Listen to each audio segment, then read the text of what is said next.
You dress up doubt in velvet robes, throw dead men's quotes like holy stones, name drop Plato and wave your hands like a mystery will make us understand. You sell transcendence cheap online with cherry-picked and twisted lines, a sermon built from smoke and mirrors, preaching louder cause the truth gets nearer. You claim spirituality, philosophy and historicity, but all you got is sophistry.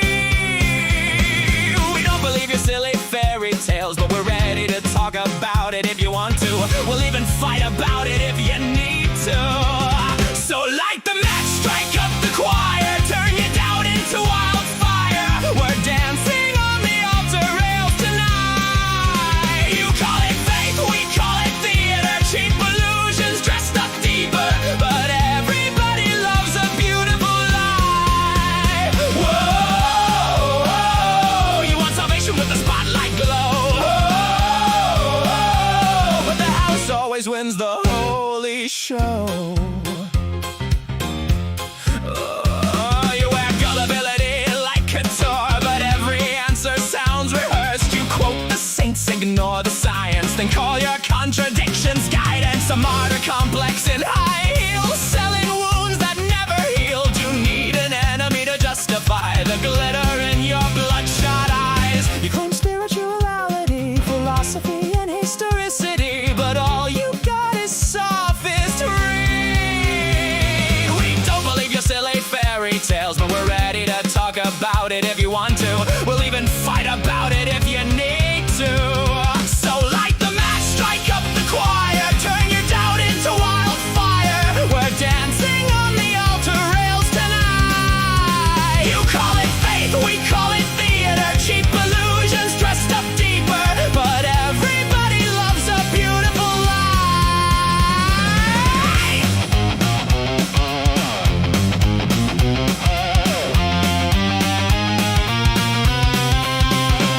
And if heaven's just a green room backstage, then who's been writing all your lines? You pray in public for the applause, then curse the crowd when they don't buy. By the way, darling, not sure if you know this, but we absolutely noticed that your family values venom has infected your whole system now. It's dripping on your ballots, making every vote a weapon. Your blind faith inspired prayers are now our Christo-fascist nightmares. Light the match, strike up the choir, watch the city drown in fire, while angels smoke outside the venue doors. You wanted prophets, you got performers, broken hearts and false informers, singing hallelujah like it's war. Well, now welcome to Async, where we just wanna know all the fears, ideas, dreams, and doubts that you sow. Saints burn up in orange and purple glow. And the sinners steal the whole damn show.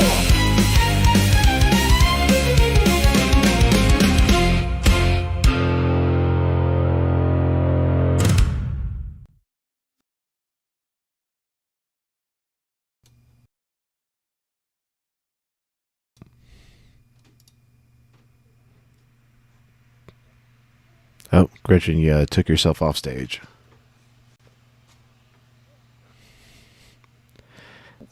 I was trying to unmute myself and I ended up wiping myself off the stage. So. To be fair, it's a small button if you're clicking over on the stage side. But yeah, happy Sunday, everybody. That was a great episode of UE or UE that we just saw. fun calls, some not so fun calls, some very frustrating calls. Most of them were frustrating. I mean, that's the majority of them usually. I would be happy if Key never called back. Yeah. Oh my Yeah. God. Oh my God. That's what I'm saying. That's not at all what he just said to No, you. buddy. I'm just like, that's not at all what you've been saying. Yeah. I don't even think he knew what he was saying.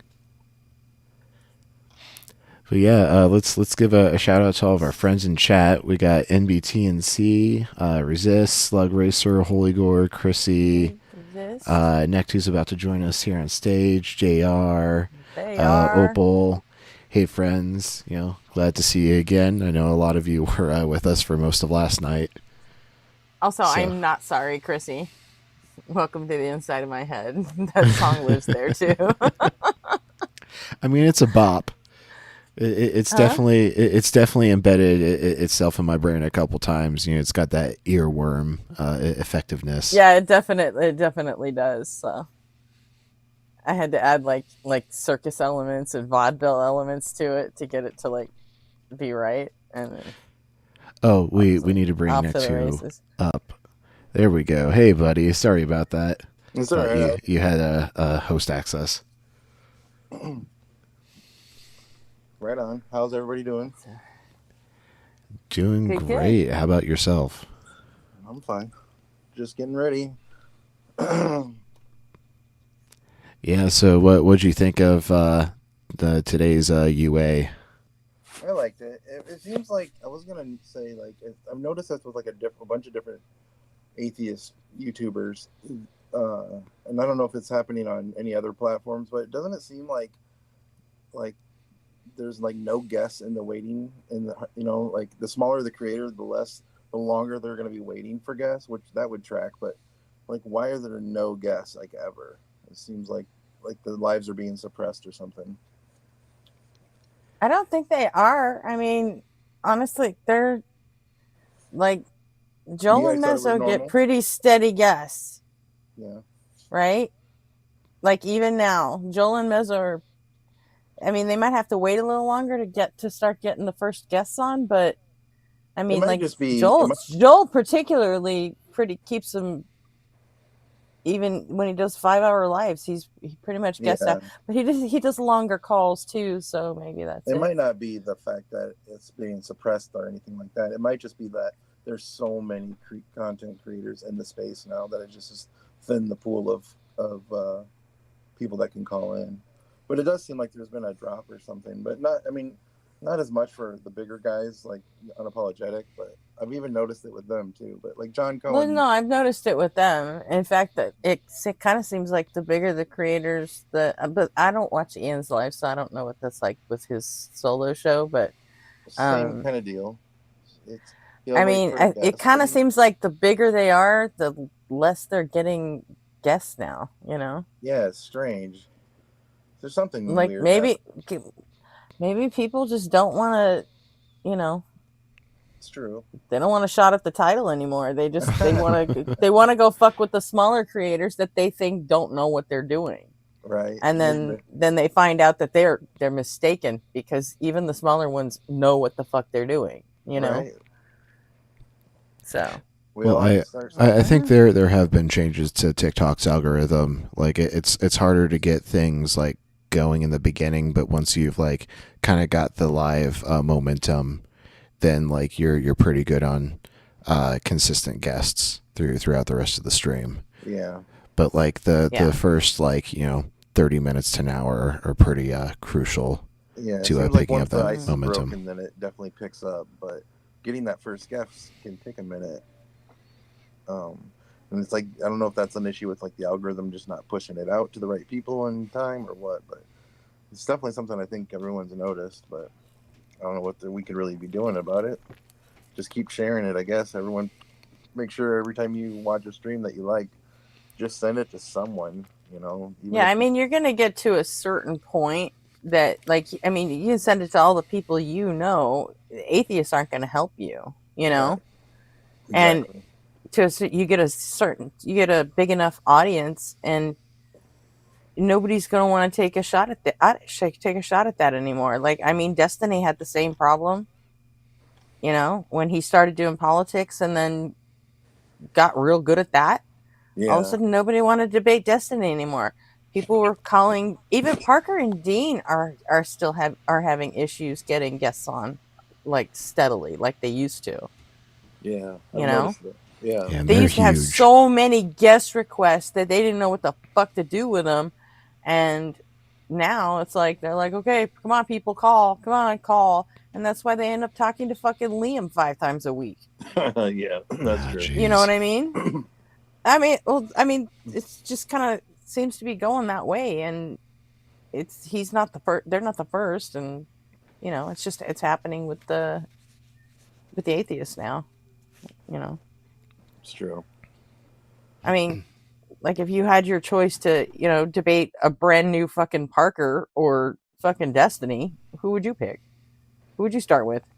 Right. Yeah. Well, it depends. You know? Are you chasing clout, or like, right, do you want like a chance at like actually like beating them in a debate? Because like, if I'm a MAGA, like, right, I would probably want to like go against the weaker opponent so I can look better. Yeah. Right. But then again, they might just be, you know, clout chasing. And with their that could be too. Their arrogance and unaware of their own hubris. Yeah, like, there's some that are always going to be around. Like when Graphics gets fucking hard up for content, he's going to make he's going to make the rounds again. He's going to hit up Unapologetic, and he's going to hit up Justin, Joel, Mezzo, and he's like, oh, I just dunked on you. I'm going to clip this, and you're going to see yourself all over TikTok, and everyone's going to laugh at you. Well, and you're like, wasn't he on someone's live just dude. last week? Graphics? Yeah. Yeah, I think he was. I think it was Joel. Yeah, that sounds right. Yeah. Blitz won't talk to him anymore. If he can identify him, if Blitz can figure out his voice, he won't talk to him. Blitz might have to reevaluate that. I mean, he's finding it hard to get calls too. That's true. You know, I mean, his call rate's slowing down too. I don't think Blitz will ever talk to a Nazi once he knows that the person's a Nazi. I don't think he'll ever. And that's fair. Yeah, that's 100%. Oh wait, fair. Graphics is a Nazi? Yeah. There's a. I missed that. I thought it was just Caleb. He goes by different names. So I'll show you the clip if I can find it. Is Caleb Graphics? Huh? Graphics is Caleb? Is the same guy? No. There's a on Blitz's channel. I'll have to find it. There's a call from. He goes by different names at times, but the voice is identical. And it might even be Graphics, the call I'm thinking of. But there's a I can find it by the thumbnail, because I remember the thumbnail for the call. Blitz clip. Is it that guy that had the lightning bolts in his name? Yep. Yeah. Okay. Yeah, that was a younger guy. Graphics is an older dude. He's like 40s or 50s. Well, easy. No. I was thinking of the thumbnail. I thought you meant the thumbnail. I thought because in the thumbnail he puts like a Wojak with like lightning bolts on.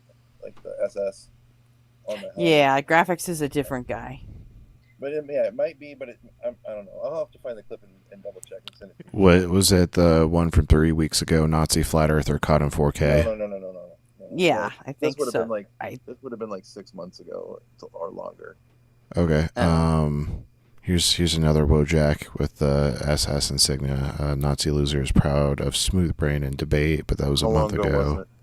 A month ago. It looked back like 6 months for something similar to that. Holy shit! A lot of Nazis like get onto Blitz's live because there's one from 2 months ago.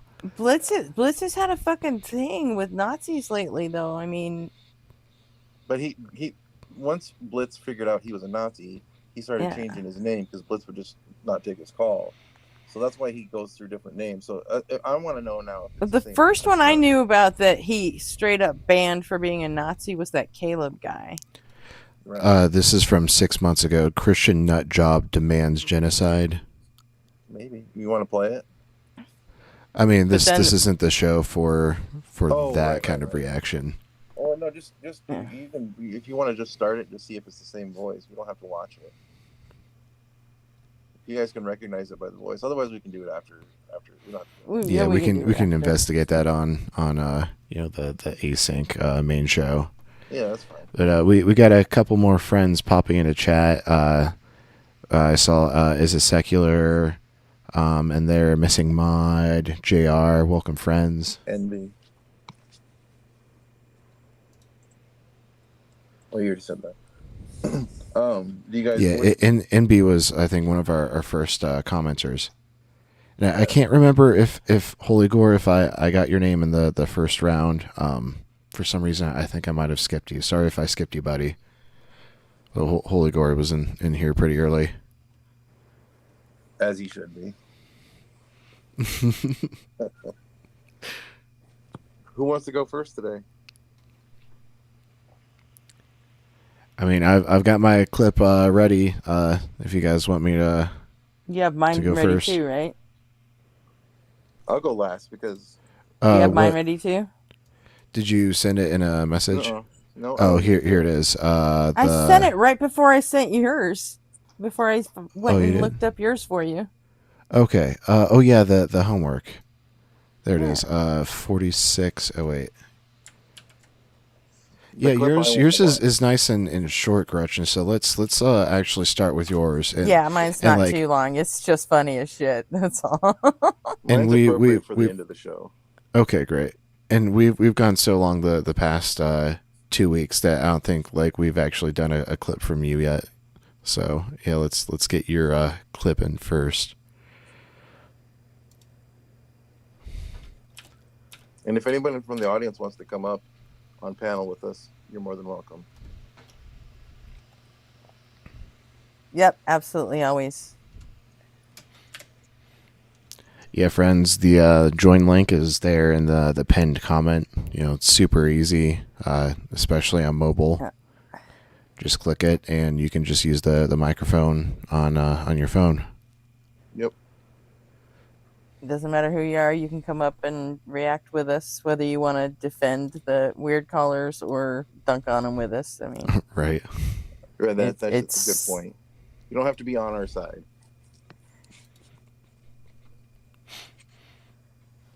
But you do have to be okay with not using slurs for the duration of your time on stage. Yeah, we still have yes, you do. That's the very least that we ask. Yes, you do. That should go without saying. Okay. Ooh, which one? The same "don't be dirtbag" rules apply. Yeah. So. Oh, Ian had longer hair. Yeah, and this was the time when Blitz was kind of in transition. I think he was still moving back to the U.S. Sure. And so he's in this weird almost classroom. October 26th of past fall. Got it. All right, so this is a clip from a caller named Ruba. Let's dive in. And then Arity. Let's grab Ruba.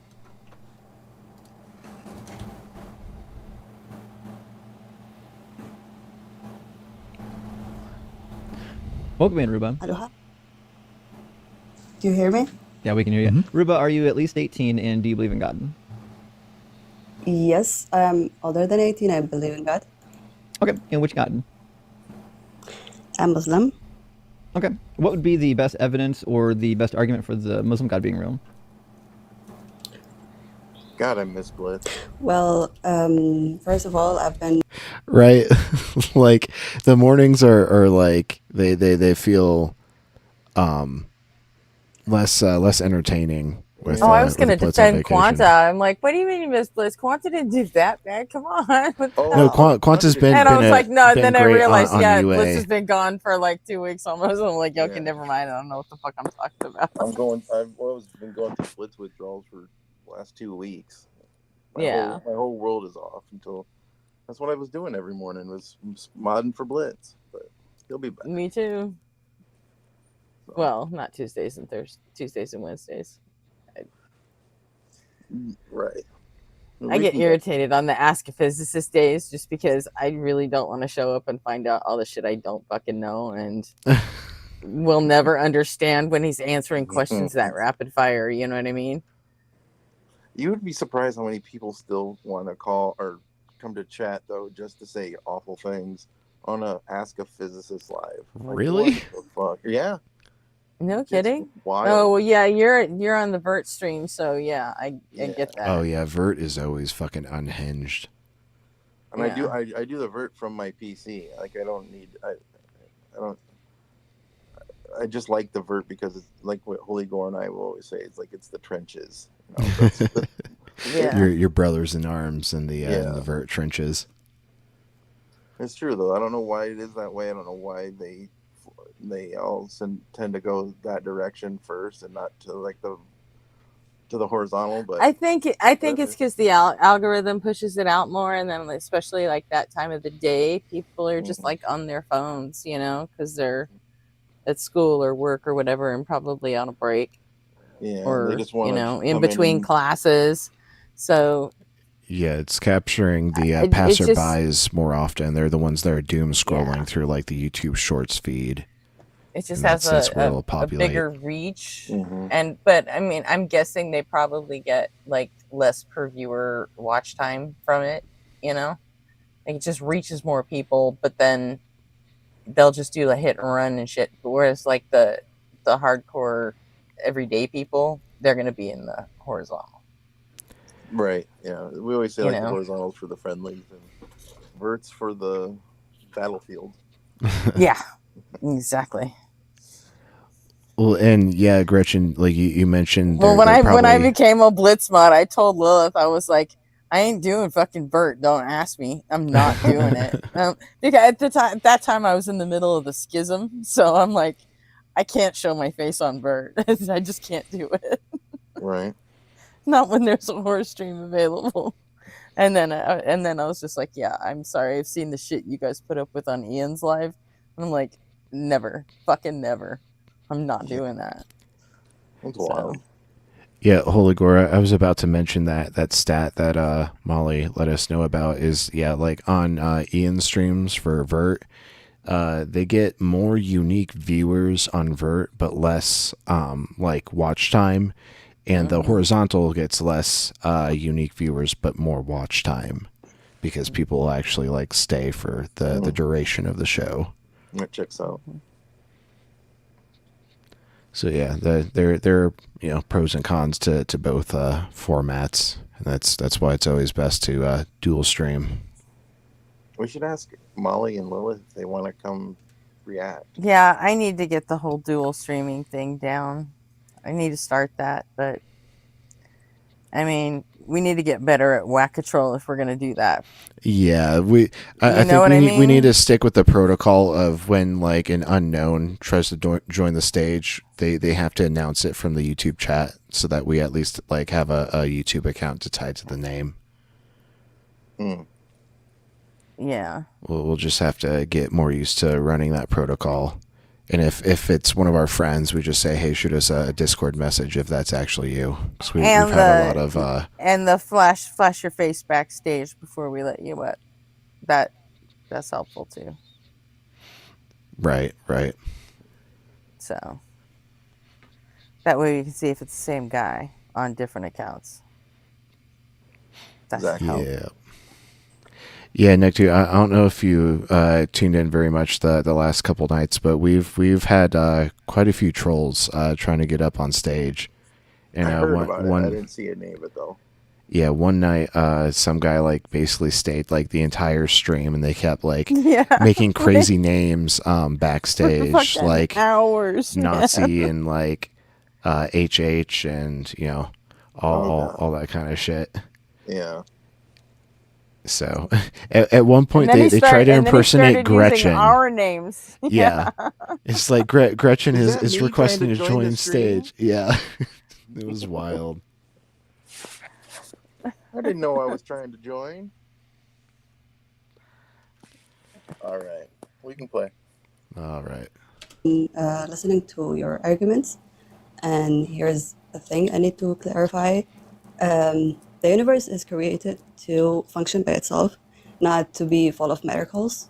Like, probably miracles is not a thing to happen every day, is a thing that could be could happen, let's say, in order to prove some message. And that was just connected to prophecy. That's one Okay, thing. so what would be the The argument evidence. for your God existing? Yeah, I couldn't even Yes. figure out Well, what her basically, in argument Islam, is. we have the book Quran, and there are so many Quran. things discussed within Quran. I'll What's one that might convince somebody who pardon me doesn't already if believe in it to believe in it? again.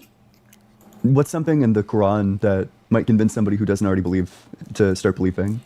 So first is the creation But of we the don't believe universe. in a creation. It gets the creation story wrong. It says that the Earth is older than the sun in 41, 9 through 12. Or it says that the Earth is older than all of the stars, actually, but that's just false. So Who said that? I wouldn't believe in the Quran You- insofar as it's like out of line with science, and I guess like what would you make of that? The Holy Crayon. How do Oh yeah, I forgot we have I like. the past love chat the stream DNA. over here. Yeah, DNA is great. I love DNA. Oh, and we got Equinox in the past chat too. He's bailed me out on a couple of TikTok chats because I didn't know what the fuck I was doing. So I was like, cool. Moderator. Love our friends. Yep. did you do? How did you come up with this argument? Oh hey, Equinox is in our chat now. Hey Equinox. that feels like a real life occurrence of Beetlejuicing. Right? Like this proposal doesn't exist in Quran. Yeah, so in 41, 9 through 12, it describes the process of Allah going through the steps of creating the earth. So first he Again? creates the earth, and then he brings together the universe and adorns it with stars. So the sequencing is earth first, and then stars. So it's saying that the earth is older than all of the stars, but that's just false. Lots of stars are way older than the earth. Well, I've been always reading Quran, and I've never come across such belief. I can always read the verse believe if you'd like. Can you mention to me the chapter and the verse? Absolutely, yeah. This is 41, 9 through 12. Ask them, O prophet, how can you disbelieve in the one who created the earth in 2 days? And how can you set up equals with him, that is Lord of all worlds? He placed on the earth firm mountains, standing high, showered by his blessings upon it, and ordained all its means of sustenance, totaling 4 days exactly for all who ask.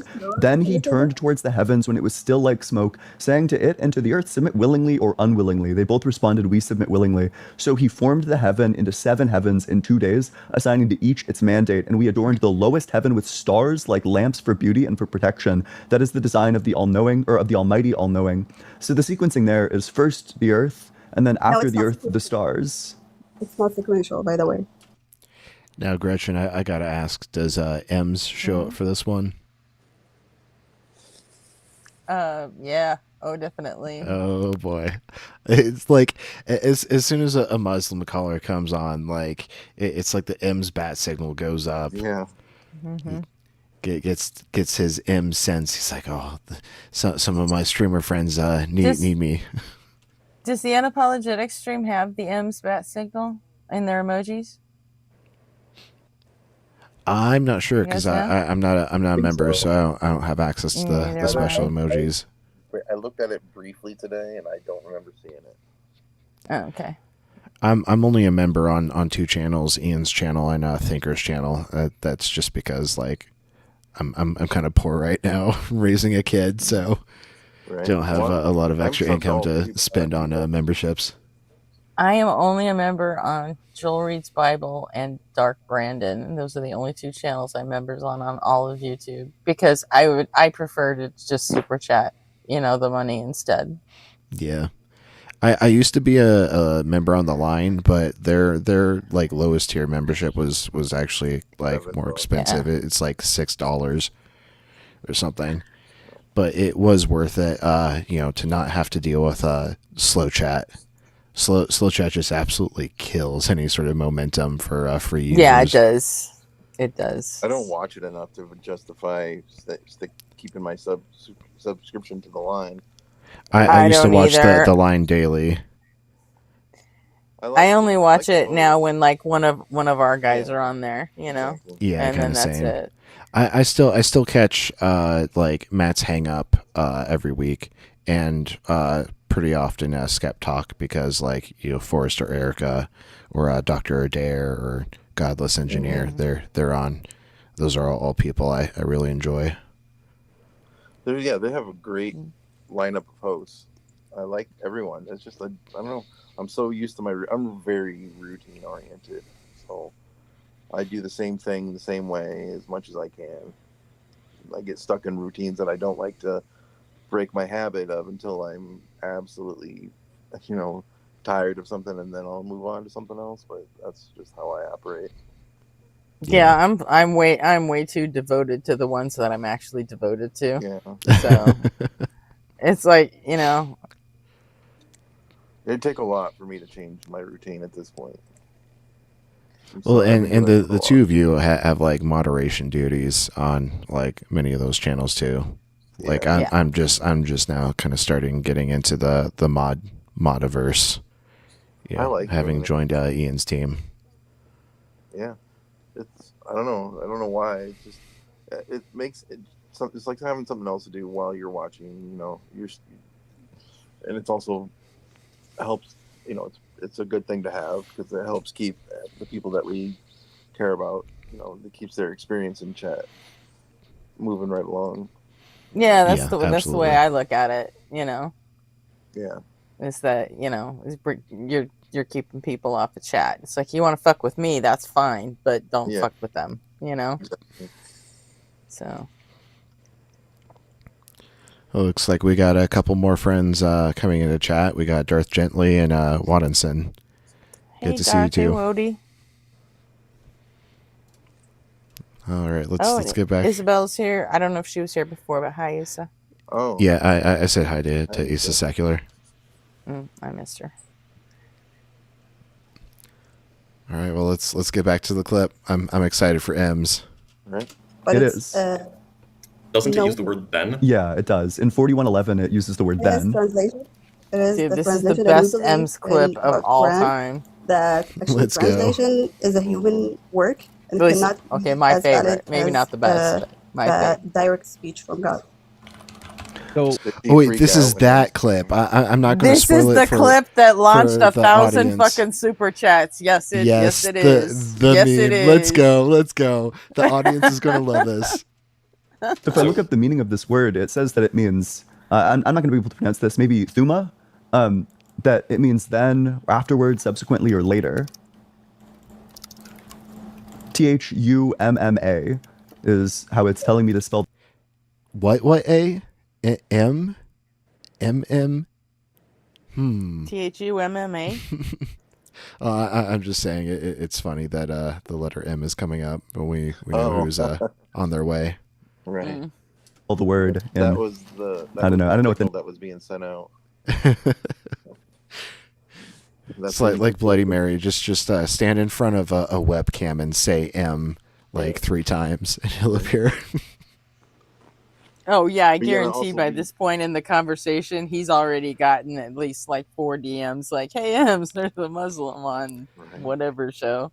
Yeah, like everybody's got to be like connected on Discord, and like I'm sure as soon as like a Muslim caller comes up, like he's just getting like DMs from all the friends left and right that are currently tuned in. Yeah, I just don't.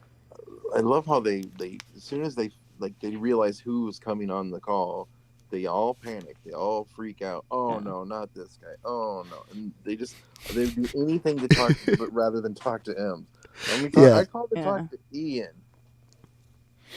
well, he's the boogeyman. Justin told me that Justin actually used to he would send just a live request, an invite request to Ems as soon as he got a Muslim, and then he's like, Ems just always showed up, and now it's like I don't even have to request him anymore because I know he's always in the audience if he's available, and he will request up on his own now. It's just, I mean, hell, these days he starts the show and within a couple of minutes before they even get a guest on, Ems is just chilling there, It's like, and then he spends half the show just knocking people down with Justin. So.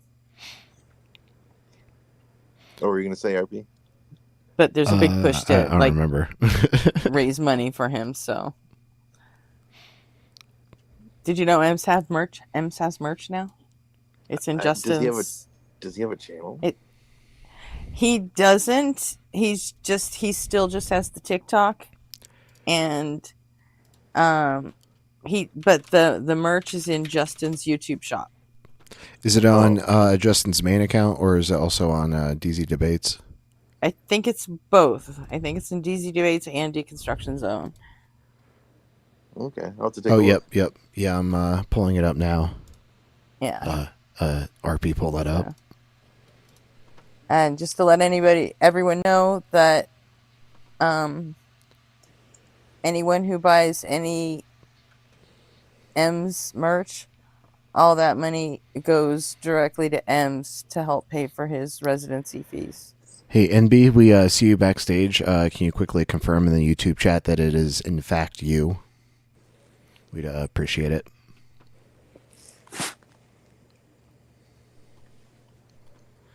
But here's the M's merch. It's them. Habibi. Okay, great. Hey, NB, how's it going? Hello. Hi, MB. Hi, MB. Are we looking at Habibi merch? Yeah, this is M's merch in Justin's shop. So it's just these three, right? The sure, and the M signal and Habibi. You know what? Next paycheck, I'll invest. How about that? Yeah. Let's go. Got to support our friends, especially the ones that are still like kind of launching their solo career. Right. I need that mug. And the Are You Stupid hat, I think, is his too. Really?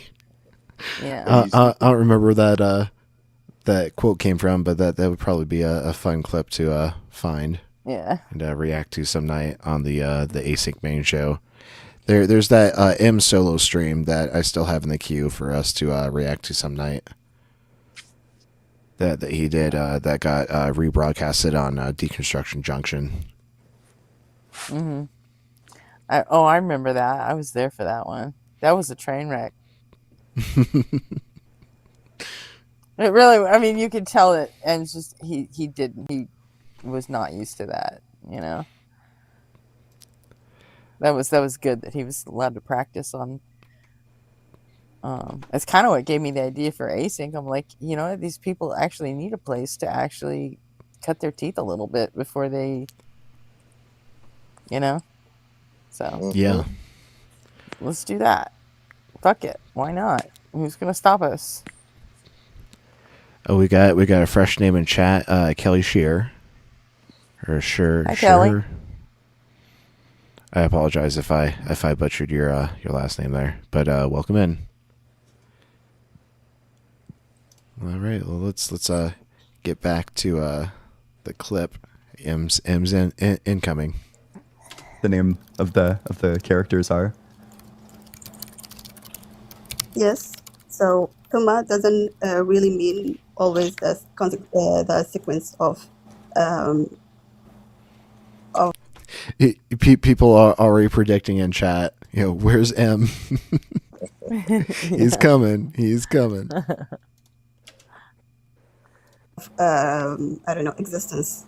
So the Quran has the story of creation in different contexts, and most of them are mentioning the creation of the universe, the seven skies, and then Earth.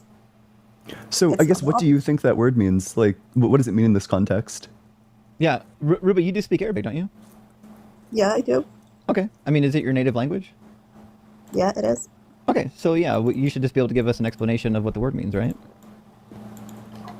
Well, ثم, حتى, إلى, all of these prepositions in Arabic have the time consequential meaning and have also the non-time consequential meaning. It doesn't have to be a time consequential, but rather it is sometimes indicating the importance and the emphasis. What's the Okay. definition? So what in this like specific context, what is it saying? So it is saying that Earth, where No, I humans were think what Ian created, is asking is the word in this sentence, what function is it serving? Yeah. it is serving the importance of life on Earth. No, the word. Oh, there's a familiar face. Yeah, I just saw that. And I also saw Chrissy. There's Chrissy too. Nice. All of our friends here in chat, like today live in the async chat, are appearing in the past chat for this clip.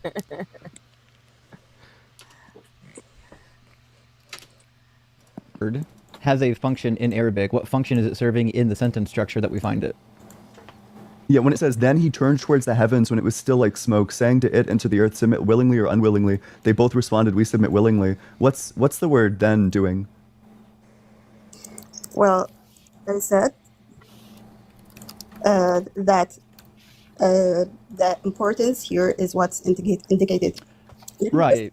But what we're asking about is why is this word in the sentence? Because there's a native Arabic speaker, a friend of ours, who is calling you out right now on this. Ems, what does the word mean? Let's go. Thumma, in every instance, means every then. preposition It in does not Arabic mean anything else. mean It different. can also mean therefore, by the way. Okay, can you repeat that, MB? Thumma can also mean therefore. It can be like it can mean then or therefore. It just depends on the context of how you're using it. Okay, great. And so, like, it even if it means therefore in those contexts, it doesn't really change the argument. In It's this still context, what's it the can't difference mean between- therefore. It wouldn't make any sense. What's the difference between then and therefore? I don't like you kind of have to. I can't explain it because I don't know like the grammar words for it. It's just intuitively I read it as then instead of therefore. Well, it could be like then could denote like chronically, like in Right. It's like chronological. Oh my other- god, did you rather than- seriously call yourself Dad No Shit? no. That was when you changed his name the other night. Yeah, You but I changed just his name heard to that, Dad No right? Shit, Jen. Yeah, it probably Yeah, auto I remembers changed the his old name. name. I don't. Does it do that? Yeah. You don't have to put. Okay. I didn't know if you had to put your name in every time. Difference between then and therefore. Well, then would indicate just chronology, like then this happened. Exactly. Then this happened. Therefore, would Chronology. indicate a Would be conclusion causality, based on right? It's the distinction between if an argument is valid and sound, then to go therefore the conclusion is valid. Whereas just to go then this happened, then this happened, then this happened, it's just chronology, right? One thing after another. That's what I was getting at. Yeah. And then I heard that's your what fucking those name. would mean. That's what those would mean in English, but like in Arabic, is it the same concepts? I have is no like clue. the I have question no clue. probably at Obviously, I hand don't here. speak Arabic, but yeah. Right. So it's like you're either using it to like if you're talking about like something like sequential versus something like that, or like you're trying to draw a conclusion. So if it's like أنا مشيت الدكان ثم اشتريت حليب, right? I went to the store, therefore I bought milk or something, right? I'm trying to come up with a scenario, right? Versus like what is it? Or yeah, I could say أنا اشتريت حليب ثم أنا اشتريت بيض, right? I bought milk and then I bought eggs. Okay, yeah, that makes absolutely a lot of sense, actually. Therefore. I gave you your name back, conclusion. John. Don't fucking abuse it. I've never abused anything or anybody for any reason. Unless they Okay. upset me. Okay. But yeah, like therefore to me would indicate. But you got your name conclusion changed, and that was based for on a reason. Based on antecedent facts. Then just is then this happened, and it doesn't necessarily need to be connected. There's no conclusion to be drawn from the previous instant of whatever happened. But then I bought some eggs, then I bought some milk, then I bought a grapefruit. There's no conclusion to be drawn from anything that happened before. Whereas if you go therefore, you're drawing a conclusion from the antecedent facts. Okay. Yeah, that makes sense. I bought graham crackers, then I bought chocolate pieces. I wanted to make s'mores, therefore I also bought marshmallows. Yeah, Right. like so. Yeah, exactly. There, because it's the last ingredient you need for the recipe that was your intended result. Therefore, I need to buy marshmallows because it's the only thing that you've got left to buy. Right. That would be an appropriate use of therefore. That makes sense. Find a single lexicon that says that Tumma doesn't mean after. Sorry? Find a single lexicon that says Tumma doesn't mean after. A single one of any age. Why is this talking here? Why is this talking here? That's how words work, right? So you're trying to say that the word doesn't mean what the translation actually says. So we're trying to figure out where can we find the alternate translation. I guess therefore can still mean after. It's like the after conclusion of like, you know, your stated Yeah, it's still intention. it's still very contextual, obviously. Right. I just don't know like in any. No, go ahead. Go ahead. Well, no, I was just going to say it is still very contextual, and like if you have any generosity of interpretation whatsoever, then you are going to try. If you're trying to understand what the other person is saying, as opposed to trying to trap them in a linguistic corner, then you will have a generosity of interpretation because you're trying to genuinely understand what meaning they're trying to convey. And it does piss me off when people just like try and trap people into a technical corner as opposed to trying to understand what they actually mean to say. Well, yeah, that would be an exact definition fallacy, and that's why we have semantic ranges on different words and terms. Yeah, and obviously it's something that's very easy to do because language is polysemous. You know, like all of these words have different usages in different contexts, and then when you introduce different languages and different translations over different periods of time with different, like, you know, the notion that if you were to say, like in the United States, the United Kingdom, if somebody said rule of thumb, then we would know that what they mean is, well, like an average or like an intuition or a rough guess, right? But if you were to translate rule of thumb into Japanese directly, it would be completely meaningless to them. Meaning it would convey no content whatsoever. You would need to translate it into an equivalent colloquialism in Japanese, right? In order for it to make sense. Right. Which is why in most circumstances, translators translate into their native language from their learned language because that allows them to translate colloquialisms into their learned language.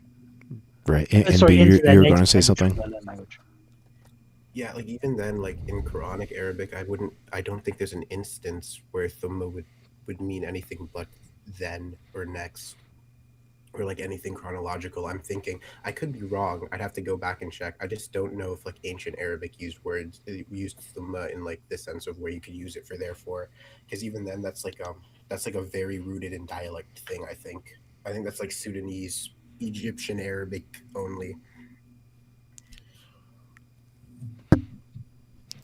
Well, maybe Ems will touch on that point. Let's dive back in.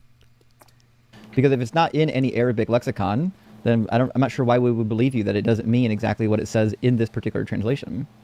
Well, you have to go deep with the Arabic the whole chat. That's fantastic because Ems is a native Arabic speaker and he says that you're wrong. I actually have a perhaps deeper question that I have a deeper question that really just doesn't really.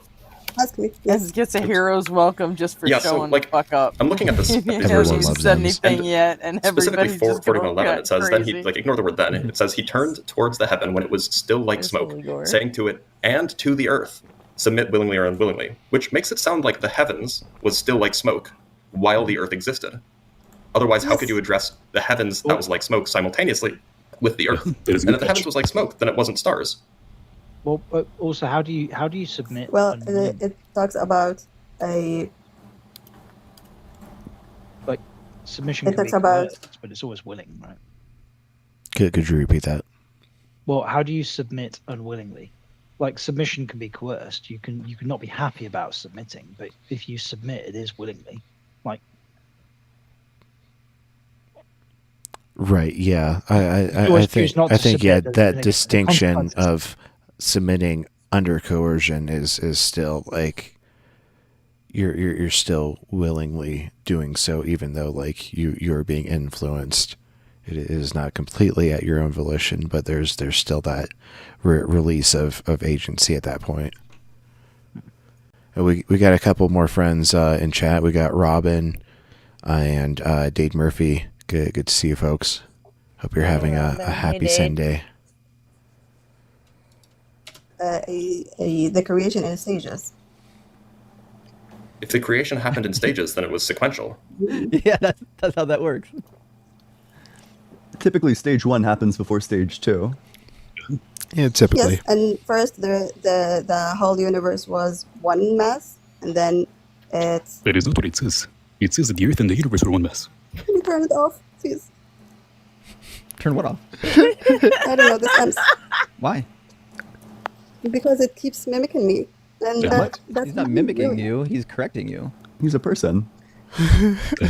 Yeah. Why is it talking like that? Like, Yeah. Why is it? that's his voice. Can you Oh my can you god, turn it's them so off? funny. It is talking after me. It's devastating talking- to my case.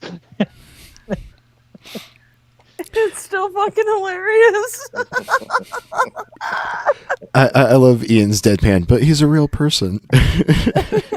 She just starts Thinks it's a flaming bot. him for no reason. Like they would just have a bot like that. Oh my god, that's so It- funny. Here's Femto saying Am's broke her brain. I'm sorry, it's even funnier now that I found out that Blitz bought it, man. I'm sorry. That's hilarious. It took 2 weeks to explain to Blitz that he just sounds like that. That's funny. I'm sorry. Oh, that's too much. After you, that's his voice. I've known Ems for 2 years. That's how he talks. It sounds like an AI. No, that's his voice. He's He's just got a lots guy. of fucking chest hair. That's why his voice is so deep. But he talks like an AI. Anyways, You don't have to like and it. there is- That's what's happening. Well, That's I've his got voice. excess testosterone too, but I don't. Yeah, Ems, would you mind? I didn't catch that. Could you repeat that? It was just a terrible joke. I said I've got excess testosterone too, but I don't sound like that. Turning the Chest hair voice doesn't off? necessarily equate to a deep voice, but this guy sounds like he's like a proper bear. Maybe- whatever it is. No, I've never come across him before. So Turn the voice changer. Maybe lower the setting on the voice changer. Like, that's just his voice. He can't talk some other way. That's how he talks. but how he's talking in the middle whilst I'm talking. This is the problem. Well, you were lying. That's the problem.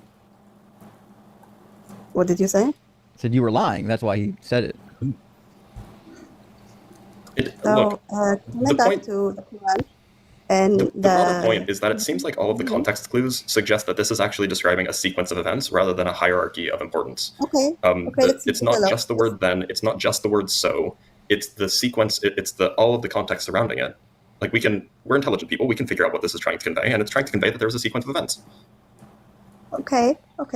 So there is still another verse in Quran, chapter 21, number Fucking 30. Lilith sounds fucking hot. Yeah, I noticed that. I was about to point that out. Good old Lilith. Love her. Okay, sure. What about it? So this is the translation of it. To the unbelievers, see Mhm. that the heavens and the earth were joined together, and we split them apart, Mhm. and we made from water everything living thing. So basically, it's talking that it was a huge mess. Well, yeah, but lots of And- ancient cosmologies had this. Babylonian cosmology had it as one mass, and then it was split apart by Marduk. What is Marduk? He's a Babylonian. Isn't he a dog? I think that's Marmaduke. You are gonna keep, Isn't that a spread that's like jelly? So No, you're thinking about marmalade. Oh, yeah, well, the legend. I mean, the this is legend just- of Marduk is that he was a reprehensible Babylonian priest or a leader of some kind who was actually killed by his own priests because he was so ruthless and evil. Sounds kind of like the end of Caesar, where Kind the of, Senate yeah. all took turns stabbing him. it does kind of have some parallels, yeah. But yeah, this really tenuous, like I find it quite frustrating where both all religious traditions have this, where they will take some really vague text, like so this passage that we're looking at here will be used to describe the Big Bang because it was all in one place at one time, and then it rapidly expanded and we got all of the complexity that we have now. And then the equivalent in Christianity would be where God spread the stars or spread the sky over the earth like a great tent, and they use that to be this like vague, euphemistic, like reference to the rapid expansion, and they retrospectively I've heard them use that argument before.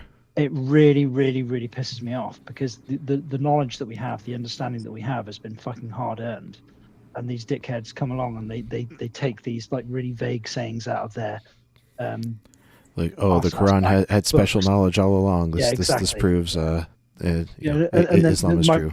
My response typically is flip to the page where it talks about electron tunneling in the Bible, please, or flip to the page where it talks about quantum field theory in the Quran, please. And they can't do it for some inexplicable reason. I wonder why. What I think is so funny is that the chapter this verse is in, like the verse doesn't even contextually, like it just doesn't even belong here. It's so random. It's like talking about how everything is like made of water, and it's like the verse is about Jesus's mom, bro. What the chapter is about Jesus's mom. I'm like, what the fuck is this shit about, dude? You guys want to explain to Miko what the show is? Yeah, just a quick shout out. Our more friendly faces coming in the chat. Abe Dinkus, Miko, Kopo, and McTime. Good to see all you. Oh, and Brittany.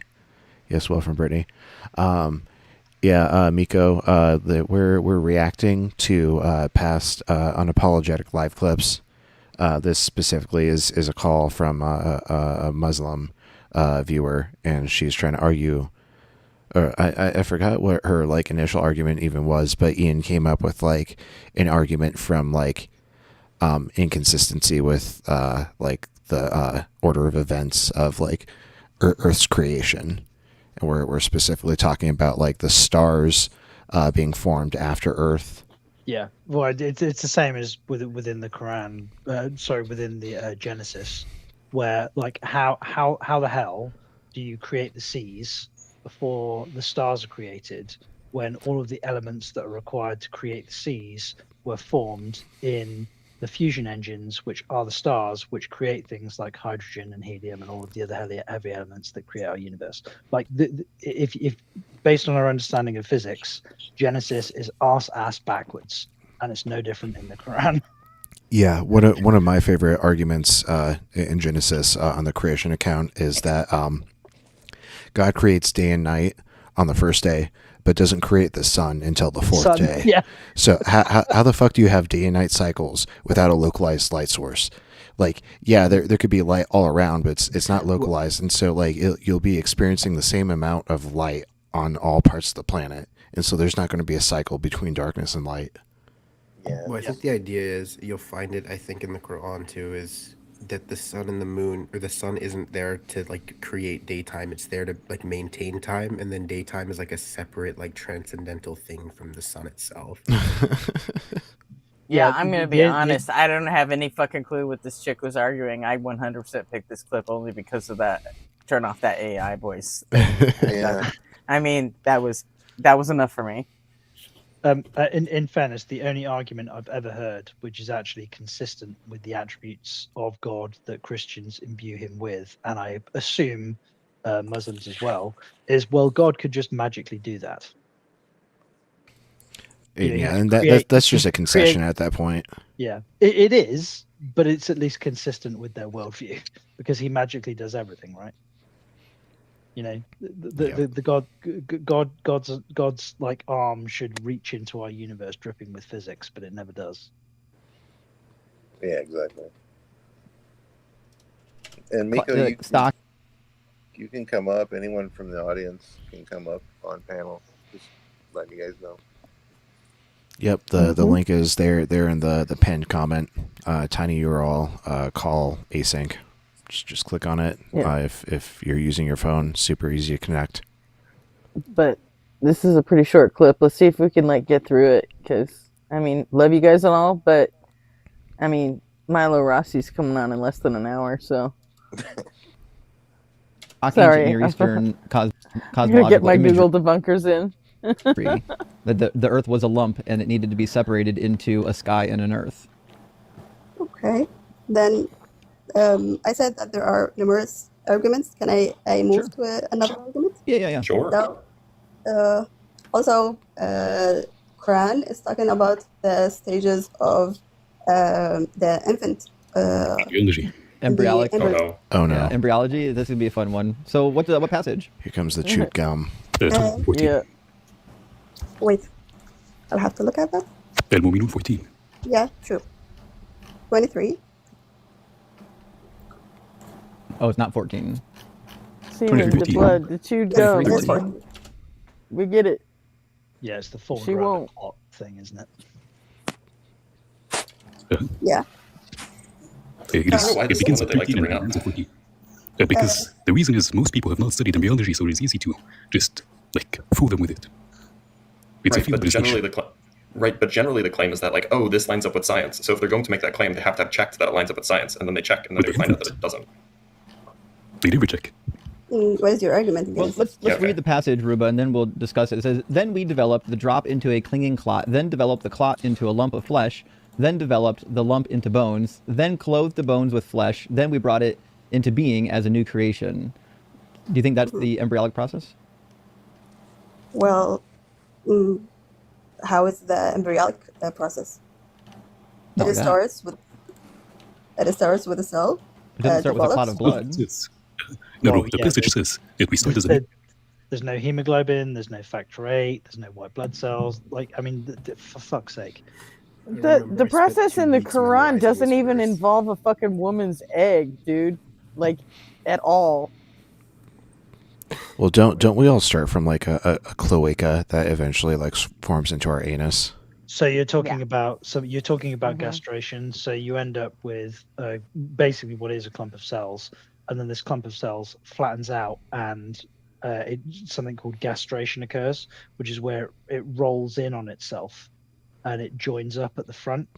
But it joins up from the bottom up, and gastration is like it forms our digestive tract from our mouth to our anus. Basically, Start This out is as an what asshole. happens. So, every mammal, and I think actually all reptiles as well. Yeah, that's why it's a cloaca, like specifically first, and then urinary tract and the anus, like kind of divide out. So, all I remember I had humans to memorize this entire chapter. at very I first. think I know this one. Like only like at some point, all humans are just an asshole. Yep. And It's some our of us true never true develop nature. further. Yeah. Some of us just get stuck there. Yeah. Yeah, Yeah. this state of arrested development. I think that joke is about 50 or 60 years old at this point, but still, it's worth saying. Of course. Never heard that in a while. mixture of fluids between the father and the mother.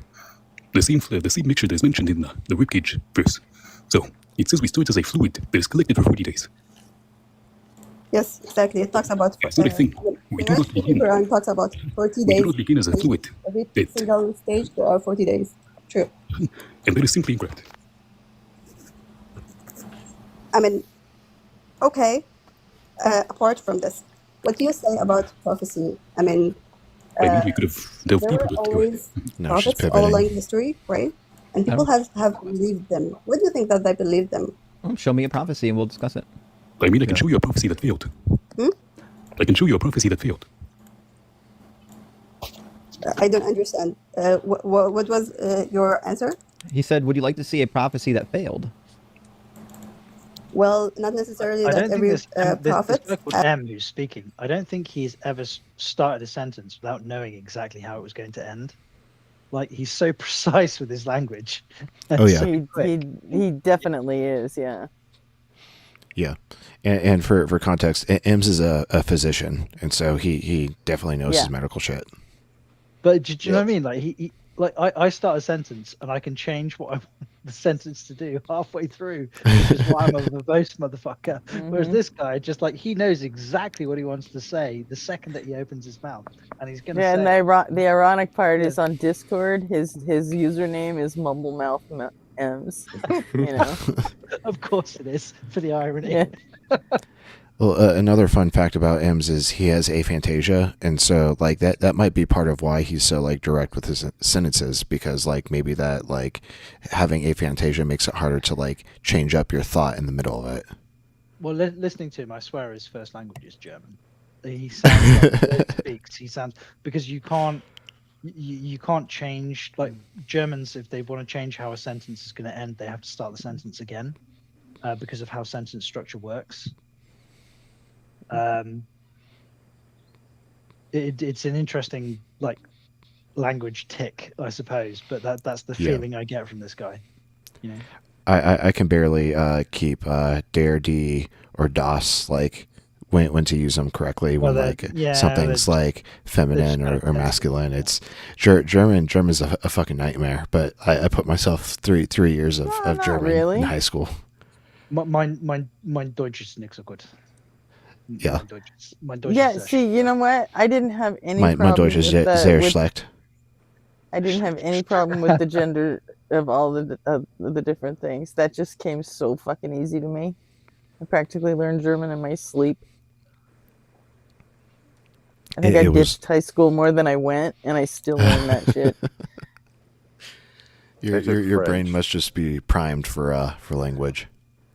Mine not so it much. Is. Mine's primed for mathematics. Yeah, mine's primed for language. Period. Yeah, that's how I was. That's how I was able to pick up so many of them in the army. Well, my brain's similar, not yours, Gretchen. In that mine is very much maths based and not language based. I have to force myself to learn that. It's not intuitive at all. I was dating an English girl who lived in Spain, teaching English as a foreign language in Spain for years. We were dating for years, and my Spanish is rudimentary at best, despite the fact that I was absolutely fucking bathed in it. The biggest problem that I had when I was dating her was that because she was teaching me how to pronounce certain words, because of the way I used to pronounce stuff, I only had like a holiday grasp of Spanish. But I'd say something like if there's a group of us, instead of saying quería dos cervezas, I go, nos gustaríamos 4 cervezas, por favor. And then they'd assume that I was a fluent Spanish speaker, and then I wouldn't be able to respond because the Spanish that get fired at me was so fucking quick. I'm like, whoa, slow down. Habla inglés. You know? Un poquito. Yeah. JR, no, I cannot speak French. So I can't speak Russian in French. So I don't really know any French. And yes, I speak German. Big time. I can sound like a kindergartner in German. That's about it. I speak German, Russian, Ukrainian, Czech. Let's see, what's the other one? They speak. Do you mean speak? Serbian, Croatian, and a version of Spanish that is more like LA gutter Spanglish. And I can understand some Korean, but I can't read it or write it, and I don't really have a decent vocabulary, so that one I can just hear it. I assume you mean you can, like, you're not like perfectly, like nobody would confuse you, like nobody who speaks the language as a first language would confuse you as being a native speaker. As a person who is just wide of languages, you can just understand, convey meaning, and it's good enough, right? Well, no, with my Russian and Ukrainian and Serbian and Croatian, I can get in there and fucking really, wow. You know, I mean, that was part of my job in the army. You know. I see. Well, the reason I ask is because, like, the girlfriend that I was talking about, she spoke 5 languages. and she actually also she could read, write, and speak in Latin as well. And I realize it's a dead language, so some of the pronunciation would have been off. But she spoke Russian, French, German, Spanish, Italian, and then Latin as well. But obviously, the vast majority of those languages had a Latin root.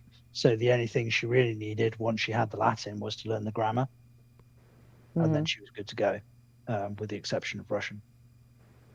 Yeah, I never messed with Latin or any of the Romance languages. The only reason I know Spanish is because I grew up in LA and, surrounded by it all the time. So, but even like the version of Spanish you learn, like even the Latinos that speak it all the time. Oh, there's a big difference. Like my son-in-law, his mom is straight from Mexico, and the version of Spanish he learned growing up, he fucking failed Spanish in high school 2 years in a row. Well, and again, even though that was the language mostly spoken at home with him. Well, so.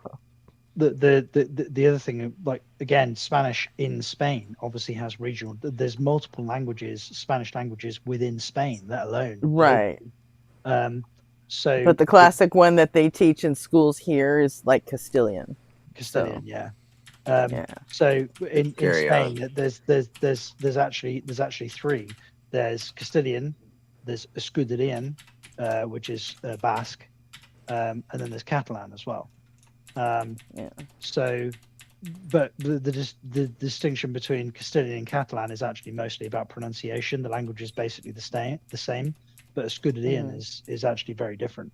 But where I learned, one of the big differences between it's the Z being pronounced as the TH. So like in some parts of Spain you pronounce chorizo as chorizo, and in other parts of Spain you pronounce chorizo as chorizo. Right. Chorizo? Like Ibiza and Ibiza and Ibiza, yeah. Yeah. But my the lady, the young girl. Language is cool. I mean, I can talk about this shit all day, but you guys start talking about math and shit, and you're like, you lose me. Oh, yeah, math. I understand math way more than I understand languages. Languages are hard work for me. I'll put the effort in if it matters, but math that's where my brain sits. Yeah. I was so bored in 8th grade trigonometry that like I sat down and like memorized 32 digits of pi for pi day one day. I can still roll it off. 3.1415926535897932384626433832795. All right, Sheldon, calm down. Accurate. I'll take that title with glee. Have you heard about that guy, that Brain Man? They made a documentary about him. I can't think of his real name, but he's savant. The guy that got hit in the head when he was delivering pizza. And now he like sees like math just like everywhere. I think he was born this way. His name was like Daniel something. I was on a tacos stream the other day, and there was somebody who didn't believe me that you could get savantism from like a traumatic brain injury. Yeah, you totally can. And I had to go and Google it and cite cases, but it does happen. Mm-hmm. Yeah. Obviously, it's rare. Most of the time when you get clattered upside the head, you're going to lose function, not gain function. Right. So don't. It's not like it's a shortcut to genius or anything. Don't get smacked in the head. Yeah, I wouldn't recommend just going out and smashing your head around, hoping for the best. Like that cartoon bonk sound effect. Later, MB. Oh yeah, MB. Thanks for joining us for this bit. Appreciate you.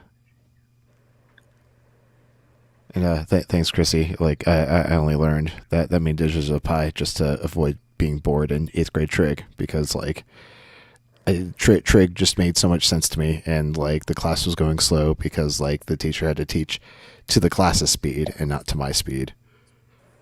So. Yeah, I do think it's one of those things that most people, the vast majority of people, never see the utility of it. But again, because I'm an architectural technologist, it's always been relevant to me. Mm-hmm. Like all the way through my life, it's been relevant. So I just kind of used it, therefore remember it. so it seems kind of straightforward. But the vast, like, if you're going to be like a dental hygienist or something, why the fuck do you need trigonometry? You know, it doesn't matter.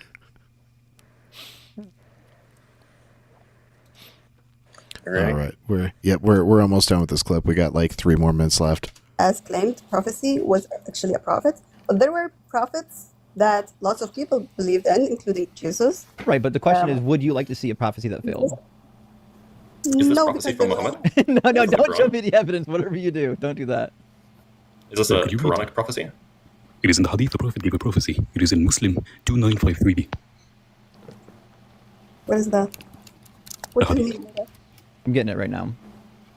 I'm not a native speaker of English, so pardon me a little bit.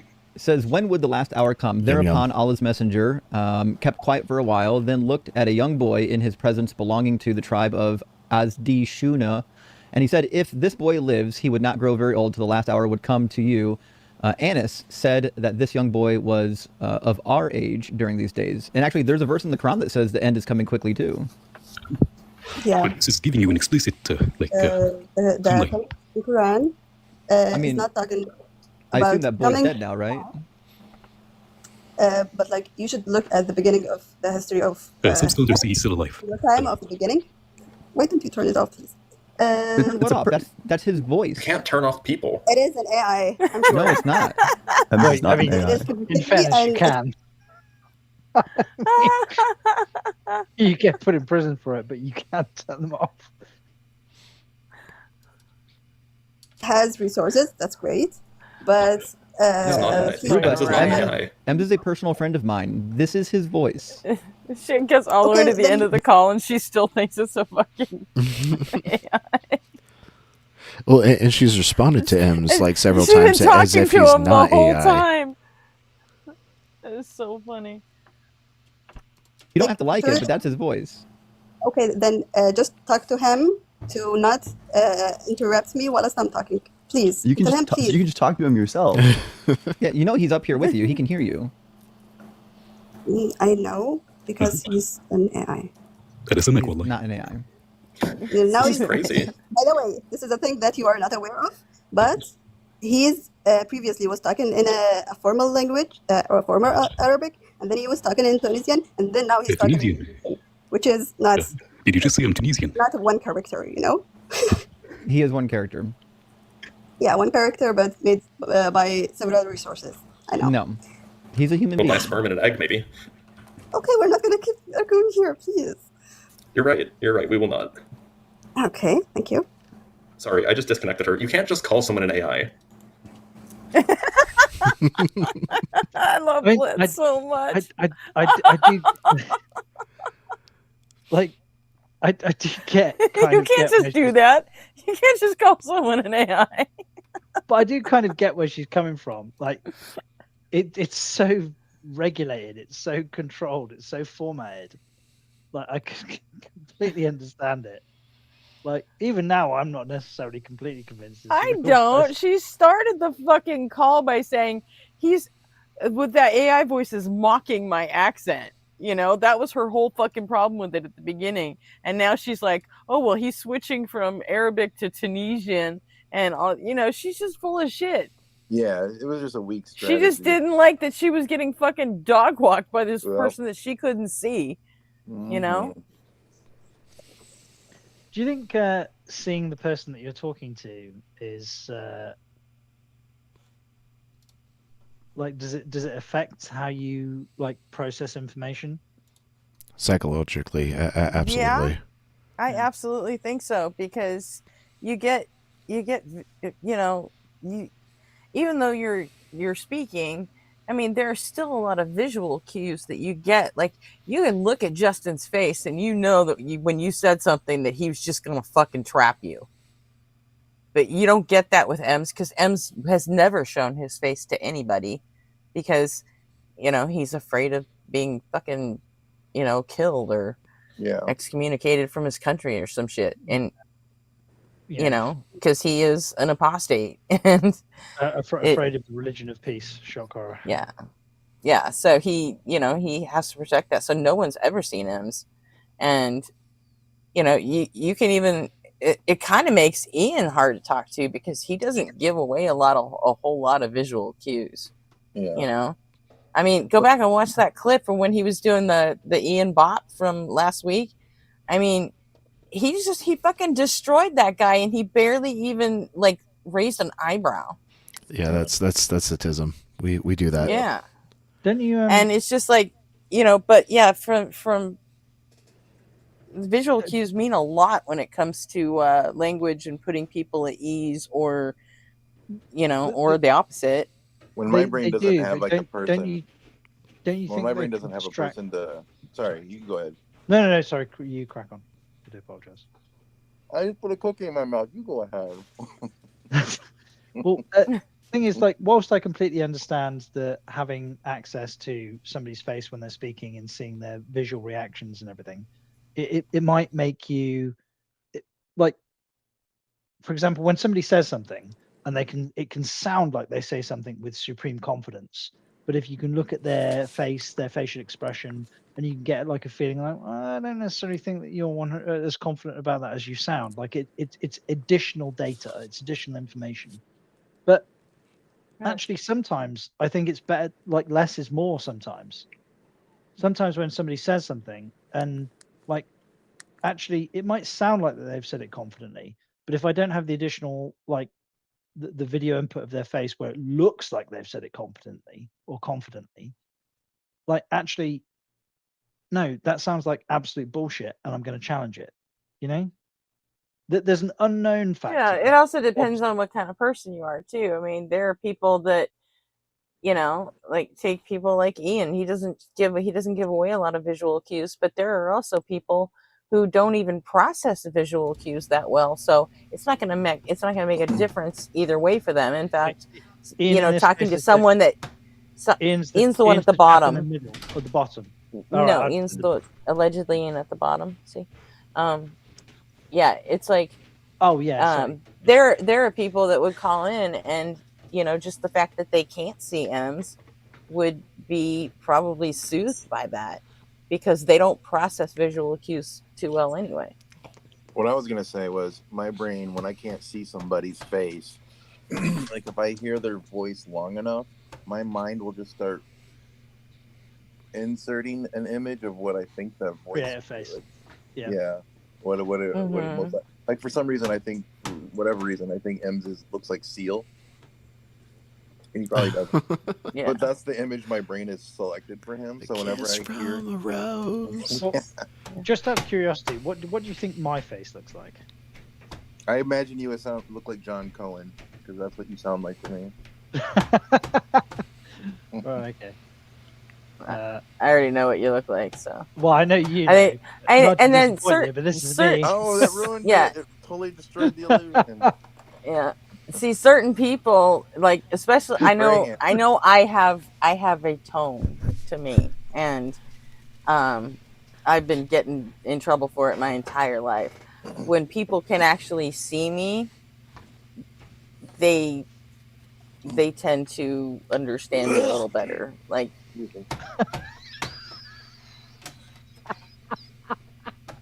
obviously didn't, dude. Jesus. What the hell was that? Oh, it was sorry. It was just like when people see me and then somebody like did like a fart, snort, sneeze in the background. I was like, that's mean. Oh. Yeah. Well. So that timing was terrible. I can be easier to understand when people can see me, you know.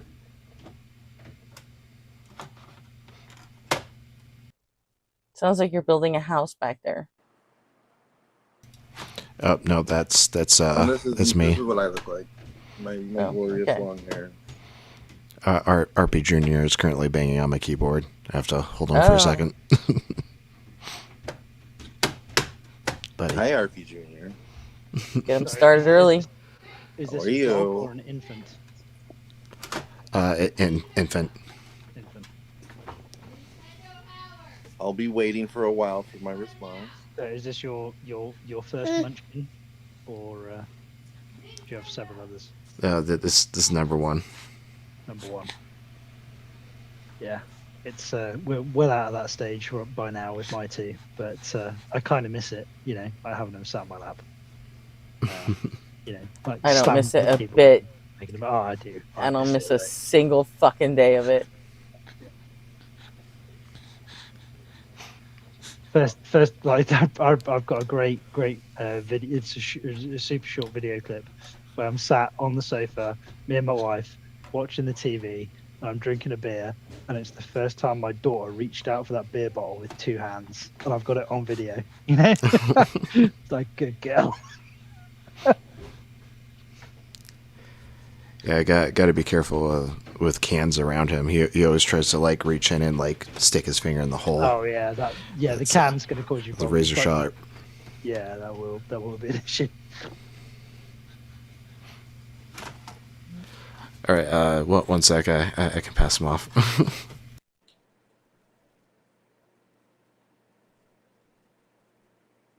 Okay, let's get to the man of the hour. Everybody pour a little out for my man.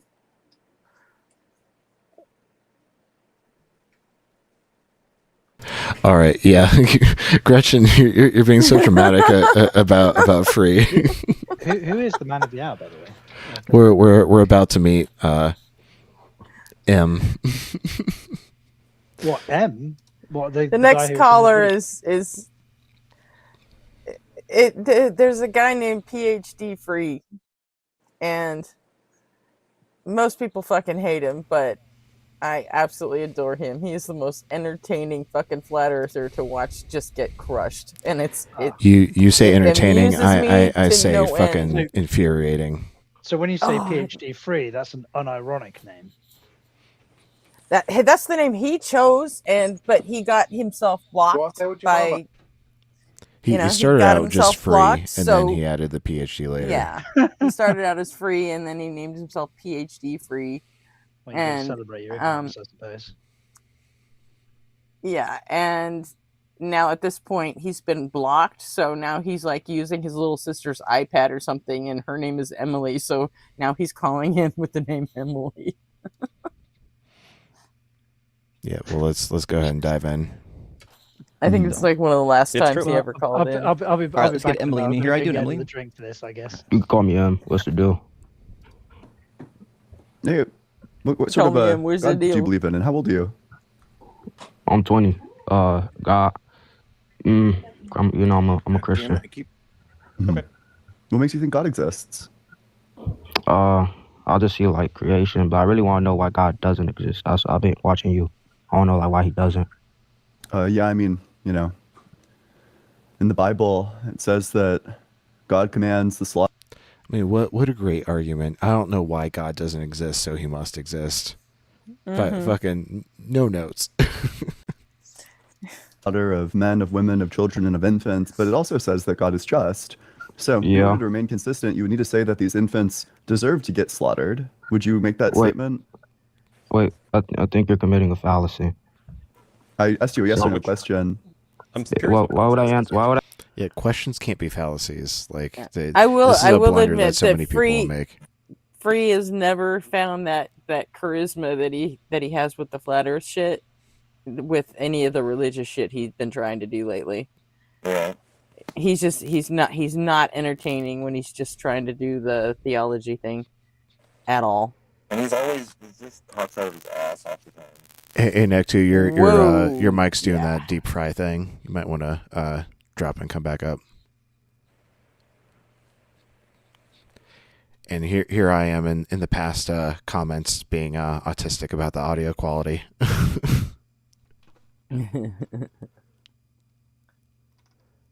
Oh, it said Nectu joined, but I don't see him.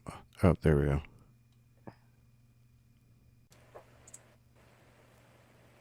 All right. How about now? It's actually much better. No, it's still doing the like deep not fry. at all better. It looks better on my end. Try closing Sounds your like you're talking Safari into a app. soup can, dude. How about now? Nope.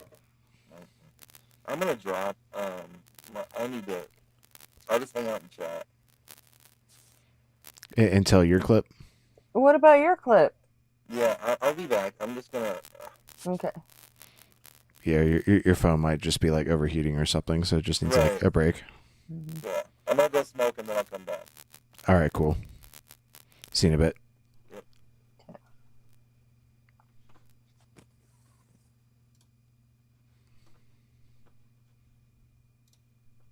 But I answer a loaded question. There's an objectionable premise. Sure. What's the objectionable premise? Yeah, you're presupposing that death is a consequence. Well, just that it's a punishment. That when God said, No, "Go death now and isn't a slaughter punishment. these infants," that what he was giving is a punishment, and that's what God tells you himself in the verse. He says, "I will punish them for what they did when we came up out of Egypt." Well, are you referring to 1 Samuel? I am. 1 Samuel 15:3. Number one. The infants deserve that. Oh my gosh, can I finish? Number one, the infants. I hold to the belief that all people who don't have recognition of God's law, they're elect, so they go into heaven. So God, let's say ending the infants wasn't a punishment, because we see in Isaiah, God says not all death. And right off the bat, he's baby pasting himself. Actually, it's good that the infants are dying because they get to go to heaven. But my question is, like, if an infant dies and goes to heaven, is it a baby forever, or does it like get to like grow up into like what like it would have been as like an adult or like a young adult or whatever? And like also, if like you die at 80 years old, like do you always have to be like an elderly person in heaven, or do you revert back to like your most preferred form? Like all these logistics in heaven are just never addressed in the Bible. Well, yeah, it's like my uncle. He's 92 years old. Like he sleeps for 16 to 18 hours a day.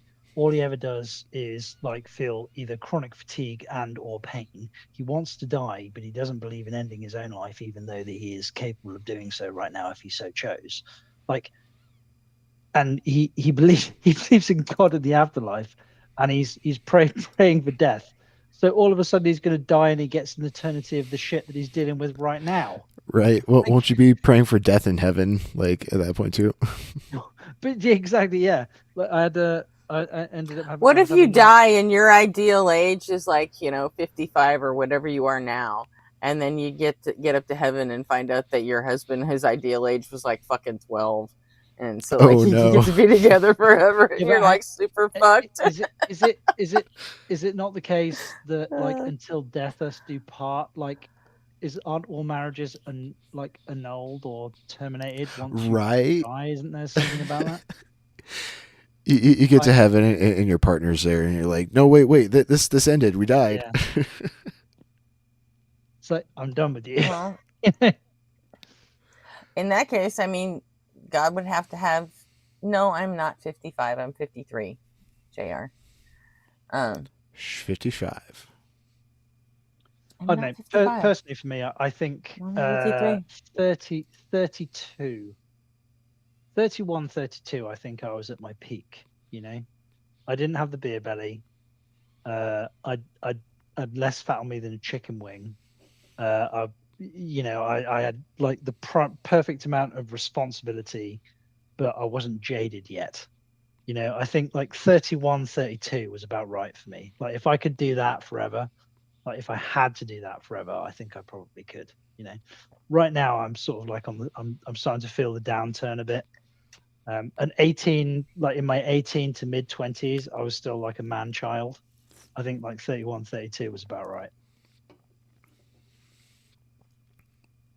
Yeah, if I could have my brain right now, but in my pre-cancer body, that'd probably be my ideal heavenly combination.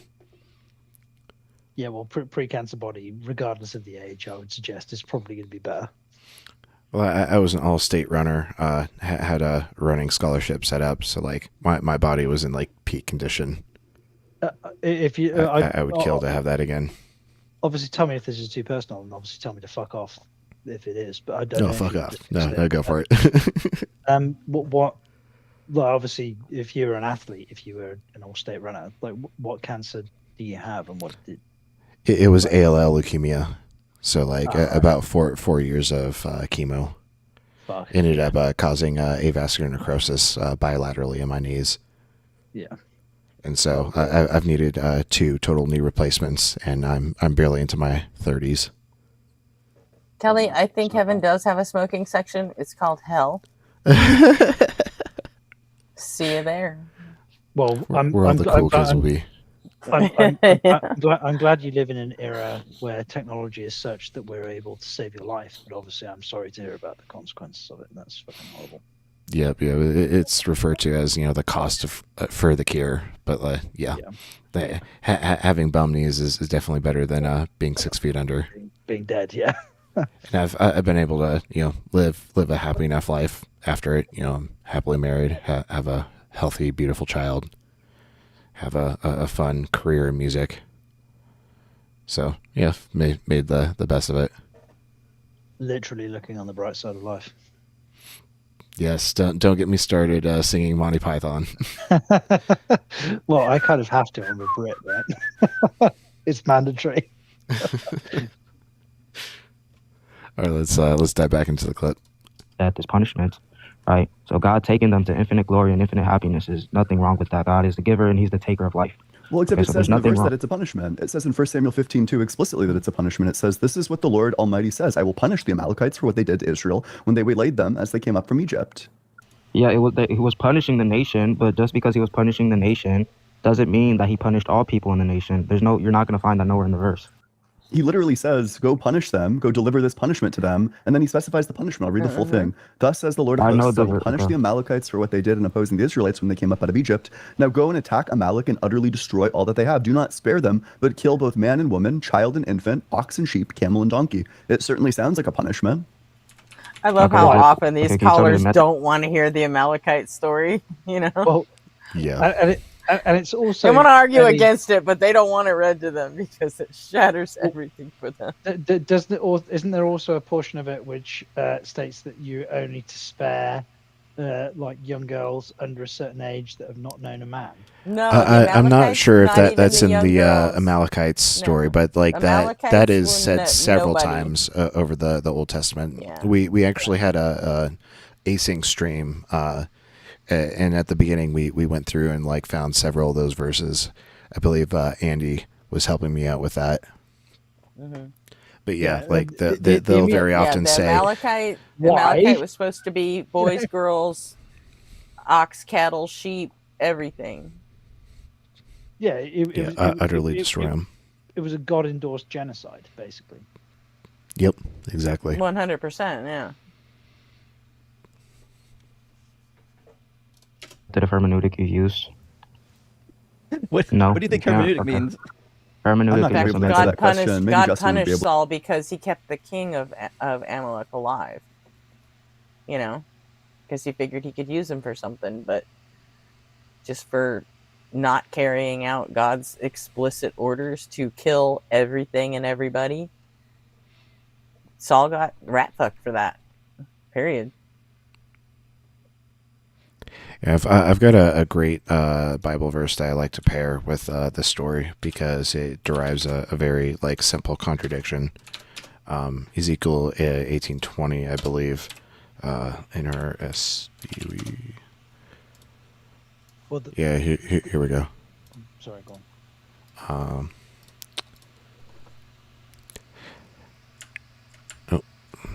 So the person who sins shall die. A child should not suffer for the iniquity of a parent, nor a parent suffer for the iniquity of a child. The righteousness of the righteous shall be their own, and the wickedness of the wicked shall be their own. And so God punishing, this people group for something that their ancestors 400 years prior did is in complete contradiction to this verse. Yeah. Well, also it's in complete contradiction to Abraham as well, and what he did with his son. Oh yeah, true. Which is the reason they're called the Abrahamic religions is because that act is put on a fucking pedestal. There are so many better historical figures to base your religion on. For me, obviously, these religious traditions are replete with contradictions. But for me personally, that's the bit that, even before I was a father, didn't make any sense to me. It didn't jive with human traditions even a little bit. And since becoming a father, it doubly so. People say, for sure. well, yeah, but God you know, he ultimately he said that, you know, he spared the son. I'm like, so what? He was still dragged up to the top of this mountain, tied down to this fucking rock, and his dad was stood over him holding a goddamn knife. Like, I mean, That'd be traumatic. But it probably didn't actually happen. But like, if it did. But if it did, like, I mean, like the notion of doing that to my son, like, if some god parted the clouds today, and adequately, to me at least, demonstrated that he was the creator of the universe, and he commanded me to do that. Hey, Carla. How you I would doing? consider it a point of pride to turn around and tell him to go fuck himself. Yeah, I'll gladly go to hell at that point. And yeah, hey, Dr. Strand, good to see you. Let's dive back in. Well, too. Hermeneutic is just a method of interpretation, okay? We can use a historical grammatical method, okay? So when we actually look at this... Historical grammatical? Yeah. That's not a hermeneutic, my man. Historical grammatical. Yes, it is. It's not. Oh. Well, if that's a hermeneutic, then I just read it as my hermeneutic. No, that can't be a... I love Mezzo's response to that. Yeah, I use the Brockenheimer method. And Brockenheimer is like his fucking like first grade teacher. He just reads the words on the page. Yeah. Hermeneutic. Why not? Why not? Because it's not verified or established by anybody. Is yours? Yeah. Thanks for hanging out with us, JR. Hope you have a good afternoon and you know, some solid time with your son. We'll catch you later. Who? Later, JR. You want specific names? Take care, man. Yes. I'll have to go get it. I don't know it off the top of my head. Well, mine's established too. I just don't know any specific names. Okay, well, I don't really care. But the entire point is that if God is a taker and giver of life, what's wrong with him taking a life or giving it? Is there something morally wrong with it? Well, I'm saying that it's not deserved is my critique. Exactly. Wait, by what stand? Wait, who determines if it's deserved or not? I'm asking you, do you think it's deserved? Do you think that these infants deserved to get slaughtered? Do they deserve to get slaughtered? Yeah. I would want them to go to heaven, of course. Bible teaches. Jesus, fucking crazy bullet bite. Like, so early into the clip. But and also, it's just going to get worse. That wasn't the question. You said, would you want them to get slaughtered? And his response was, well, I'd want them to go to heaven. Right. And in order for them to go to heaven, they have to die. So it's you know, a veiled concession. Well, I'm asking you, do you think that they deserve to get slaughtered? Do they deserve to get slaughtered? Yeah. I don't understand the extent of your question. I'm just asking you, do you think that what these like newborn infants are deserving of is slaughter? It's by slaughter, if you just mean death, all flesh is deserving of death. He didn't say death. He said slaughter. Yeah. Okay. And also, why is all flesh deserving of death? Is it because the magic talking snake told the woman to eat a fruit? Well, and if you can't prove that God is the giver of life, you can't say he can be the taker either. And it is the case that all like we're all going to end, like all life is going to die. There's nothing that exists like the thing that we understand to be life, sentience, that doesn't exist forever. But that doesn't mean that it's deserving or deserved, or there's some kind of moral lesson to come from like its ending. Like there's so much stuff that's being packed into this concept. It's ridiculous. Well, it gets even more ridiculous. Hey, what is slaughter? I don't know. Getting like hacked to bits with a sword? Yeah. For example? Okay, so death. No, so slaughter. So for example, kind of death. I've had lots of relatives and friends experience death, but none of them got slaughtered because they're not the same thing. Okay, so you're just asking me that they deserve to die a certain way. Not really. Specifically to be slaughtered. What? To be slaughtered brutally. Is that not dying a certain way? I mean, it is one mode of dying. Yeah. Okay, so it's dying. Sorry. A bit of confusion. That is what we're asking. We're asking, did they deserve to die by getting hacked to bits? Is that what they deserved? You know, I'm gonna play along to semantics. So did they? Semantics. Using the word slaughter to differentiate between multiple modes of killing is now semantics. That's crazy. Hold on. I just said I'll adopt your semantics. So All flesh is deserving of death, but the babies who were slaughtered went to heaven and got infinite happiness and glory. God took away So their then just say tempers. it. Just say yes. They deserved. These innocent beings deserved to get All slaughtered. And wait. So all humans deserve to die. do you? Yeah. Okay, so premise 1, all humans deserve to die. Premise 2, babies are humans. So conclusion, in Free's worldview, babies deserve to die. Yeah. And that's different than saying all humans eventually die, or because of senescence, or because of old age, or because of natural causes.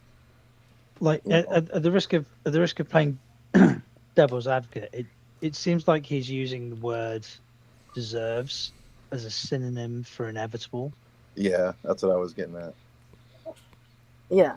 He is an idiot kid. So I actually don't think he's equivocating on deserve and inevitable, because he adopts like the Genesis creation story, and so like I'm sure he's using the fall as a justification for that deserving.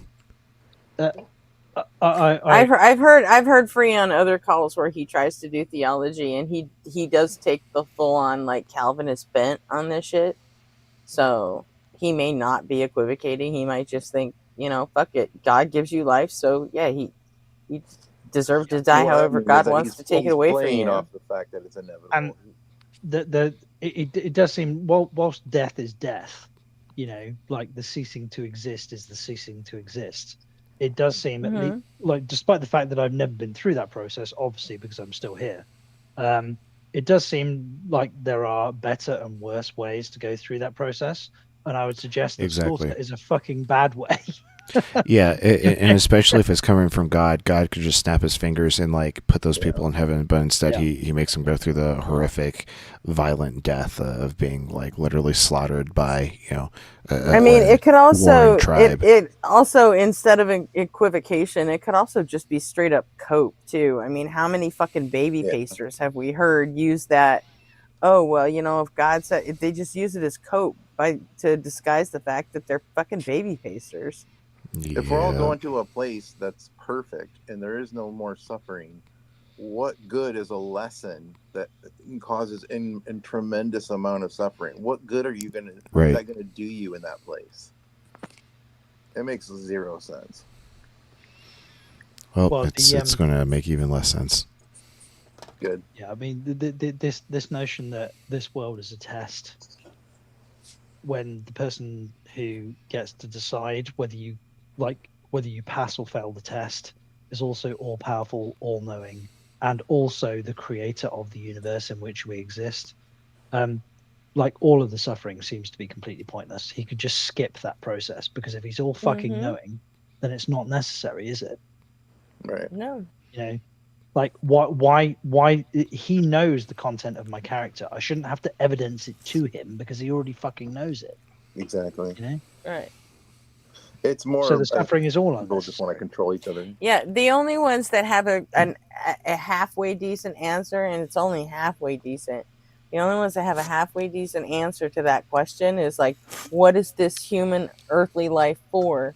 If God already knows everything that's going to happen, and all, everything he's going to have to do, and we're going to have to do, we can end up doing, what is the point of this earthly life if this is just a test and the real life is after? Then the only ones that have a good answer for that or halfway decent answer, are the Mormons. And they say, well, that we chose to come down here because like we either were unhappy or got bored up in heaven. So we told God, you know what, I want to go down there. And he sent us down here for that. And I would get bored shitless up there, no doubt. Mormonism has the benefit of coming, so much further down the road than the rest of the Abrahamic religions, though. So it might. Oh yeah. I think it has that benefit of having. The problem is with the concept of. But I mean, it's really easy to debunk the Mormon thing too. But I mean, it's like it's just the best bad excuse that I've heard. That's all. But the problem with heaven, the concept of heaven with regards to the notion of free will, and in order for you to choose to come down here, you would have to have free will, right? But the notion of heaven is that no bad things happen up there. Like it's perfectly good. It's all good, right? Mm-hmm. So you like the second that you transition from this earthly coil where you have free will, if you have free will here, which I'm not convinced that you do, the second that you transition into heaven, you no longer have free will because you can't think any bad shit. You can't do anything other than be happy. So how would you be happy to a sufficient degree to want to choose to not be there anymore? You would just be bathed in bliss, which means you've just been, congratulations, turned into an ecumenical happy ass Roomba that's bouncing off the furniture. Yeah. You know, it's I like the way you worded that. It's so true. And there's also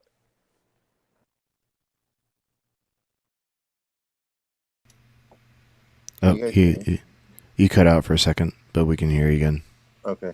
There's also someone, Allison 80 is in the live stream chat talking to you, RP. Oh yeah, Allison and I would exchange pleasantries. They're pretty cool. I know that. What I was asking though is, like, do you see their comment to you? Do you know what they're talking to you about? Do you remember? Yeah. It's nothing sexual. It's let me go up here. Okay. Right here. I missed the context, so I just was curious. I was talking about like the things that I like to bake. So yeah, nice. it's innocent. All right, fair enough. It just sounded strange. So. Yeah, it's nothing untoward. Don't joke about bacon, brother. We've got a whole reality TV show over here about baking bread. You know, if you want to bake, let's get serious. Right. I make a pretty mean pumpkin bread. When I go to my dentist, they play videos for you while you're, getting worked on. They have the screen above you that you can watch, and they always play some show. Bake Off. Yeah, it's a cake show. It's like making cakes. My dentist plays a lot of like Great British Baking Show and Is It Cake? And it's like, dude, I have my phone. I'm listening to music, I've got a podcast on. Don't even bother with that shit. Right. And then they tell me to change my diet. You're eating too many sweets. You need to be on a green, fibery diet. Why are you showing me videos of cake? Anyway, do you know what I always point, sir? Like when our kids do a good job at the dentist, and like they let the dentist examine their teeth successfully, the dentist. Like, you tell me not to eat sweets and then show me cake. That's a contradiction. Go ahead. Go ahead.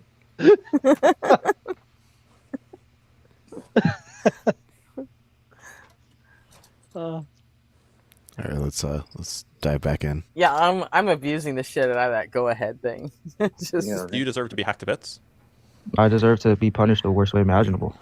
Anybody thinking about converting to Christianity, by the way, what you're committed to, according to this guy, is that, if you're going to need to say that you deserve to get hacked to bits with a sword, according to this guy. You deserve if worse. You're considering Christianity, but you don't think that you deserve to get hacked to bits with a sword, you can look elsewhere. Yeah, you deserve worse than that. You deserve the full unleashing of God's wrath, but God has mercy. mercy. See, he's not God fucking equivocating. I call that. This is a little puzzling to me. So generally, when we say that something is deserved, then typically this means something like the punishment or the outcome is in accordance with the transgression, right? So what is the transgression that the infants committed? The transgression, their blood and heart opposes God. Oh. But wait, hold on. But number one. Wait, hold on. Number one, you're presupposing that the infants are going to heaven when the Bible clearly teaches all. We didn't say that. Well, you said that all humans deserve to die, so I take it to be that applies to the infants for the same reason. Yeah, but that is just a separation from soul and body. That's all it is. So also, I do want to clarify this. When we talk about strictly justice has basically nothing to do with the consequences. If the punishment results in like some kind of cool effect, that's great, but it's not justice, right? That wasn't a punishment. If you can evaluate justice purely based on the consequences, then that would imply that you could justly punish innocent people for crimes they didn't commit if it has like good enough consequences. So typically justice is not a factor. It's not like it's not a function of consequences. It's a function of deserts. What do these people deserve? And surely what they deserve is not to get hacked to bits with swords. Wait. Nobody, no human deserves any type of happiness. God has mercy on them and allowed the infants to go to heaven. Human beings shouldn't have inalienable rights like happiness? I'm saying they don't deserve happiness, but it's by God's mercy He's allowed it to. Connect those dots. Yeah, because we transgress against the law. Our heart literally opposes God. Baby. See, I called it. Yeah, he's using the fall as justification for deserving like this violent, terrible type of death. Well, the crazy thing is, I can justify his worldview from the atheist or the agnostic position. I.e., the only thing that all humans deserve from other humans is, at best, indifference, right? But in a world where an all-loving God exists, indifference isn't applicable, right? Because it's an all-loving God.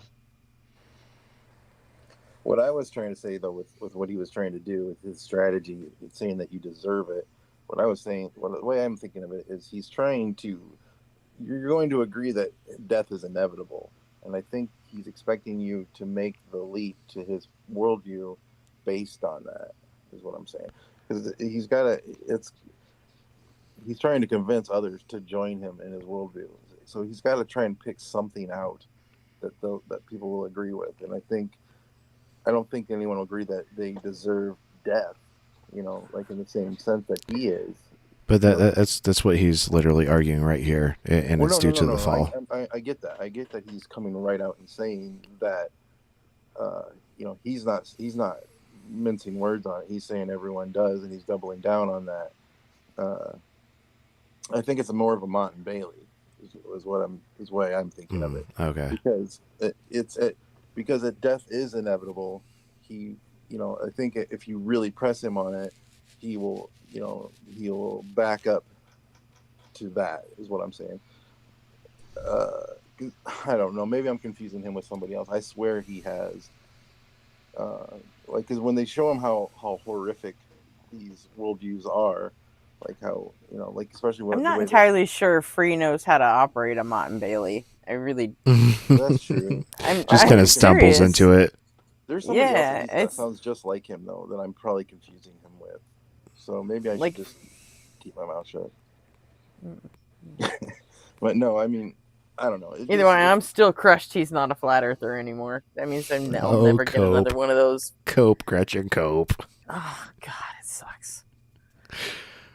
I definitely think he means what he's saying. I just think that he's hoping you think of it in terms. He doesn't mean anything he's saying at all. You should see the TikToks. You should see the TikToks he posts after some of these debates. It's like he's a clown, man. What does he say? Huh?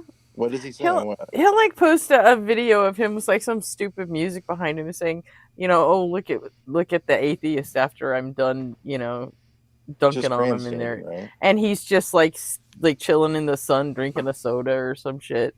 He's like, but what they think I'm doing is, and then he acts out like tearing his hair out and shit. And I should go look at it because that'll probably give me a better. He's an idiot. This is the same guy that said, I don't know anything about plants. I'm not a plantologist. Oh, God, plantology, yeah. Yeah, we're talking about the same person. I don't think he even knows how to fucking handle a Mott and Bailey. So. Sorry, what now? A plantologist. Oh, yeah. He's just a performer. He just thinks he wants his audience to think he looks smart, and he didn't know what exactly. I'll let RP say it. Go ahead and tell him. Well, he didn't know the term botany, and so he's a fucking idiot with a way with words. That's it. That's all he is. He's like, well, ology is the study of, so you just like put something in front of that, and it's the study of that. Like, you guys are idiots for not understanding this. It's like that's not how words work for you. Yeah. And I don't know how he's controlling it in this call. I mean, props to him because you know how he's constantly he's one of those people that will constantly, when he's talking to Blitz, he'll go, look, Blitz, Blitz, Blitz, Blitz, you know? Yeah. And he says his name after every fucking time he addresses him. And then with Planet Peterson, he just decided to start calling him Peter. So he's like, look, Peter, you don't know what you're talking about, Peter. Come on, Peter. You know, and it's like, and he does it with Justin. He calls him deconstruction. Destruction. Destruction. You know, and then I guess does he call Ian just Ian? But whatever. It's like but he's resisting the urge to do that, because I mean, I've heard him talk to several other people, and he constantly does that shit. He calls it he's one of those use their name as much as possible type of people, but he's not doing it in this call, and I'm kind of impressed by that. I'm sure it's not easy to just change your. It's not easy to change your speech pattern like that, even especially temporarily. You know, it just isn't. Which is why the April Fool streams that Blitz does just fucking impress the living shit out of me, because like he changed his entire lexicon for just like one fucking day. You know, like instead of saying atmosphere, he'd say atmosplane or atmosflat. You know, it's just. And we're talking about a fucking, you know, physicist that just for one fucking day, and then he nailed it for like a 4-hour stream. I don't know. I found that very impressive. So for sure. Because bees transgress the law. Huh? Do babies transgress the law? Mm-hmm. Yeah. They don't break the covenantal law, but their heart opposes God. So wait, what? Babies' hearts oppose God? Just the craziest shit is coming out of his mouth. Oh my god. Did we lose John? Yeah, I think he dropped it. He'll probably be back. Oh, yeah, there he is. I didn't even hear what he said. Because he dropped. No, not John. The video said. Oh yeah, Free said, or I'm sorry, Emily said that babies' hearts oppose God. Why? Yeah, that was my exact reaction. All right. How? I hope he it explains. Let's check it out. Think he's. I think he's just performing. I think I'm confusing him with somebody else. That would be the best case scenario. Is it's all a performance, but no, like probably believe this shit. Yeah. I'm genuinely concerned about how babies' hearts oppose God. Like what verse and what biological and how would you know that? How would you this whole thing is a troll. It's all an act, and it's just that when it came to the flat earth shit, it was fucking amusing as shit. Whether it was a troll or not, I loved every fucking minute of it. Well, also my wife's a neonatal nurse, so she looks after premature babies. So I'm genuinely curious about this one. That would be a terrible fucking job. Tell your wife I'm sorry. Well, no, I mean it is a terrible job when it's bad. It's also incredibly rewarding when it's rewarding. Like the highs are very high and the lows are very low. So yeah, my youngest one was 2 pounds when he was born, because he was born a little over 3 months early. 2 pounds. And yeah, that was a fucking nightmare. 850 grams. Dude, I would have to like legit. Well, there's 2.2 pounds to a kilo. So get out of here with that commie metric system. We use freedom units here. He was like 2.4 pounds total, or 2 pounds 4 ounces. So I guess that's 2 1/4 pounds. So. Yeah, my wife, she works at a grade 3 unit, so they get all the really high dependency cases. Also the borderline stuff where they know that and the multiples. Yeah. So they get all the really really gnarly shit where they know that even if the babies survive, they're going to end up with massive deficits because the brains are damaged because of like low oxygen, poor lung development. And unfortunately, my wife deals with a huge portion of the cases that she deals with are not whether they can, but whether they should. So the question is, like we can keep this baby alive and we can continue treating it, but should we? Is kind of the question they deal with on a fairly regular basis, because they're the unit that all the stuff gets transferred to. The band 2 and the band 1 units, much more low dependency. And my wife, she's a tier 7 nurse, which is like the highest level of clinical before you get into like management and stuff like that. Is that a legal thing in the UK? They actually ask the question, should we bother keep them alive? Yeah. Oh, yeah, that doesn't happen here. There is no should we. It's they do it, period. No matter what. So like one of the most common issues with neonatal babies is something called severe hydrocephalus, where there's been such a massive fluid buildup on the brain, the brain hasn't developed properly. So the baby is born alive and is breathing under its own recognizance. But here that would not be a reason to not render life support as long as you can. Yeah, so that's just not a thing here. So in the UK, you would provide support long enough to diagnose the hydrocephalus, and then it would there's a gray area, like how much of the care is driven by the parents and how much of the care is driven by the medical information, like the medical professionals. Like there is a bit of a gray area, which in a lot of circumstances the courts get involved. If it's a situation here, like if the baby was born with some sort of defect due to drug use or something by the mother, or then the state will just take that baby away and just keep it alive as long as they can, or and then adopt them out if they get better.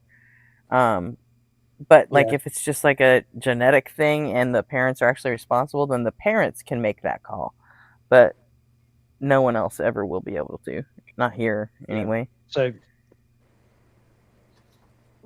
in most circumstances, these things are dealt with between the medical professionals and the parents, and the medical professionals typically will have fairly candid conversations with the parents, like, this is what the baby's going to deal with. This is the developmental expectation that you can have. This is what you're going to have to do. This is the burden of care that you're going to have to deal with. Quality of life. These are the sort of the discussions that take place. And it is the case that under some circumstances, the parents have a particular religious bent. Under those circumstances, typically what happens is the case gets referred to the courts, and the courts make a decision. And the parents are bound by it. Because the parents can't require that the NHS just throw resources at a child that is never, ever going to experience anything other than excruciating pain. And the thing for my wife, the bit that haunts her, is that no matter how that court order falls down. I think that's probably the delineation there between the two countries, is that we don't have that kind of, NHS system that you do. And, nobody wants, the hospital doesn't want to get stuck paying for the care. The state doesn't want to pay for it. The insurance company's not going to want to pay for it. It's not even about the cost. The NHS wastes money like no other institution on earth. It's not about wasting money. The bit that keeps my wife up at night is the bit where she knows, based on her clinical experience, that baby is never going to experience anything other than excruciating pain. Like, if it can experience anything at all, it's just pain. It's just excruciating pain. And she has a court order in hand that requires her, hey, Godwin, pouring rocket fuel into this baby's veins. Just keep the baby alive, because that's what the court order says. And everything about her, like all of her clinical training, like every bit of her, the empathy that she has is like, if this was me, just fucking end it. Just put me out of my misery. That's what she wants to do, but she can't.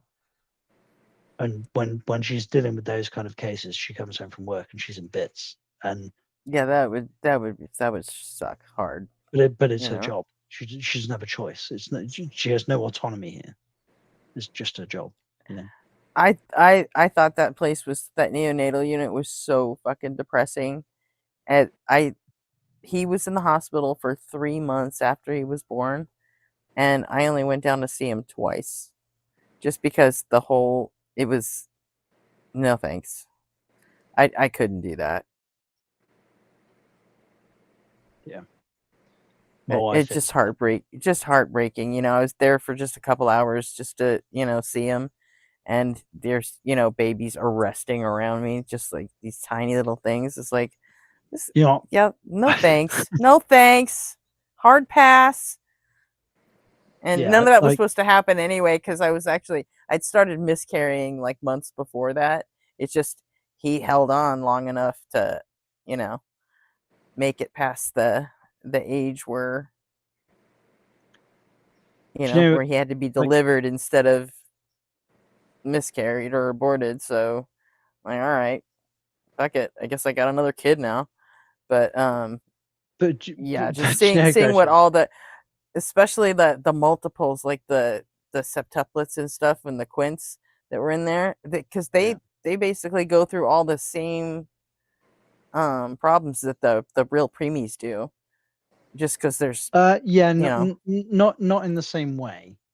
Yeah, not quite in the same way, but I mean they are typically born early and underweight, and so yeah, underweight isn't the same. And also, like when you have like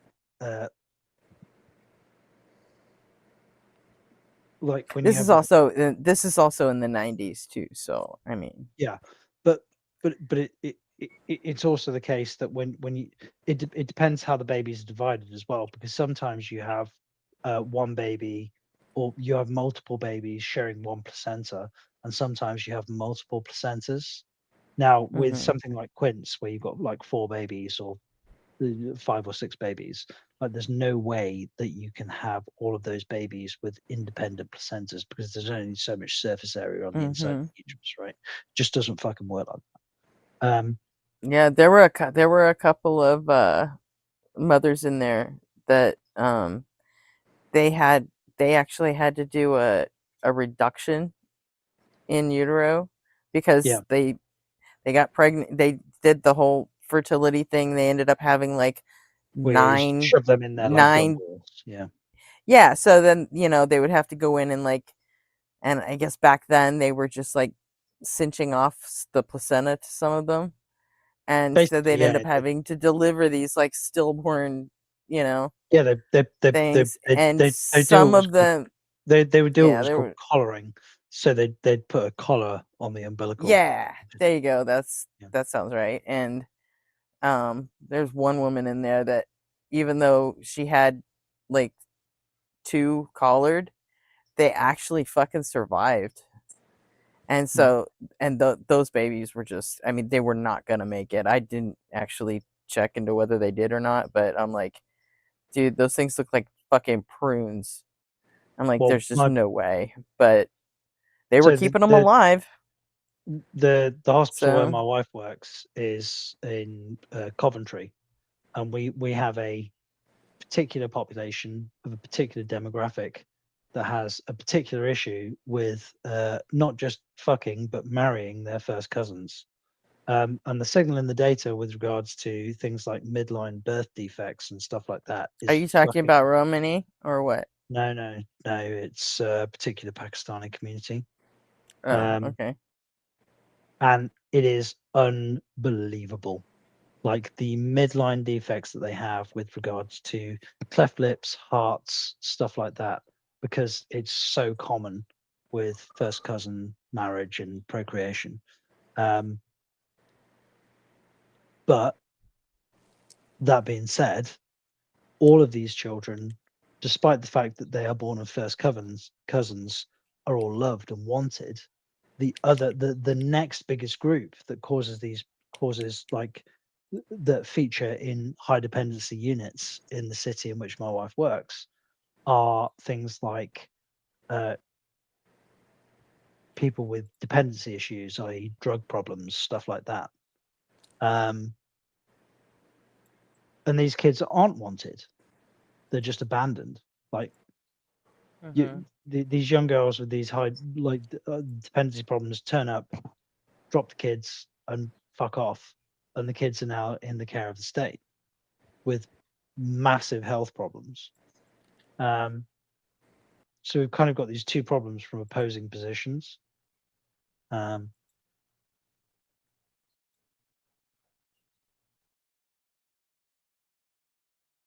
I don't know what's worse, the fact that it costs such a horrifically large amount of money,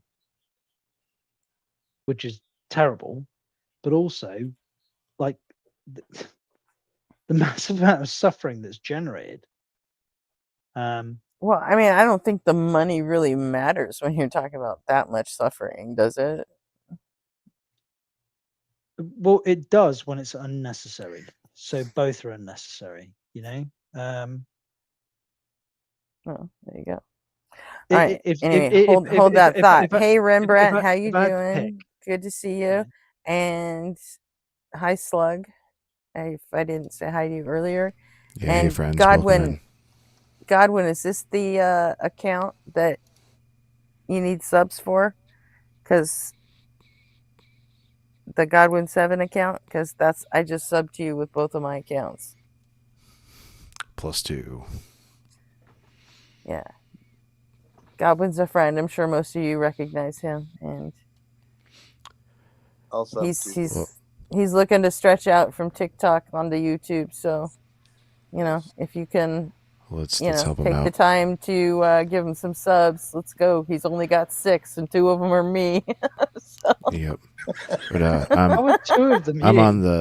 on the edge of my seat. Huh? I wanna hear why Free thinks that children or babies have wicked hearts. Oh yeah. So let's dive back into this. Yeah. Babies were born with a heart that opposes God. Sounds like is what you're telling us? Yeah, they were born into sinful flesh. Absolutely. And whose fault is that? Adam's. Oh, he's going with original sin. So the babies didn't do Yeah, anything. I called it. So they didn't weak. do anything willfully of their own weak. volition that did anything wrong. Did the babies do anything wrong, like simpliciter? Yeah. No, but we're not sinners because we sin. We're sinners because of our nature. Well, no, I mean, like, generally, when we talk about what someone deserves, we talk about what I shouldn't use the word consequences, but what action matches.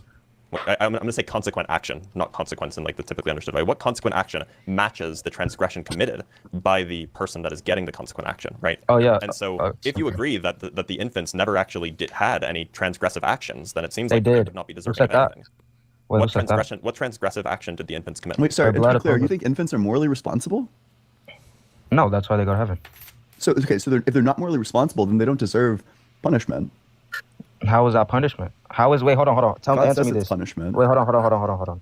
How does God, right, taking away the life of an infant and taking them up to an infinite amount of glory and happiness, how is that punishment?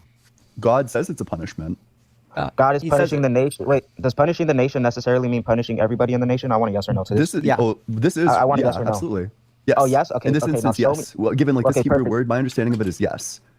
Okay, So perfect. Show me anywhere in Samuel. In Exodus 17 that he's going to punish the nation by eliminating all of them, which means even people that weren't involved in the initial transgression are going to get murdered. Wait, this is an entirely different thing. No, it's... That Exodus isn't related to Samuel. I know you haven't read the book. It is related. So Exodus 17 is when the Amalekites go to war. These are with different Israel. timelines. What are you talking They're about? not. Yes, they are. They're not. Justin, what you're not understanding is that Samuel went back in time, changed the timeline, and branched it off, and then Exodus happened, like in the Marvel movies. Samuel with the Infinity Gauntlet. Reality can be whatever I want it to be. He snapped, and all the Amalekites disappeared. Lilo, it's this simple. So, Emily, there something? I'll draw the line for you. I'm certain you've not read this book. In Exodus 17, after the first war with the Amalekites, it says, the Lord spoke to Moses, write this in a book of remembrance and recite it in the hearing of Joshua. I will utterly blot out the memory of Amalek from under the heaven. So that's a promise he made after the first Amalekite incursion. Carla, to find Godwin's channel, put it in verbatim. at Godwin_7, and it'll be the first one that comes up. Or you could just use the link I just put in chat. Or do that. That could work too. Oh, we got Scott coming in Hell, the chat. Scott. Version, which is why when we get to 1 Samuel, hold on. By the way, that's like the most badass way to say that you're going to destroy an entire ethnicity, right? Blot them out. As far as genocides go, it's I pretty disavow. badass. As far I as disavow. like, the declaration goes, I disavow. Wait, like is there? Bananas would have said that, right? So then Are the the Amalekites just people who are living? Oh no, DeFreak's in the old comments apparently. Because Equinox is replying to DeFreak. Where is DeFreak? Stop defending genocide. Always a good time.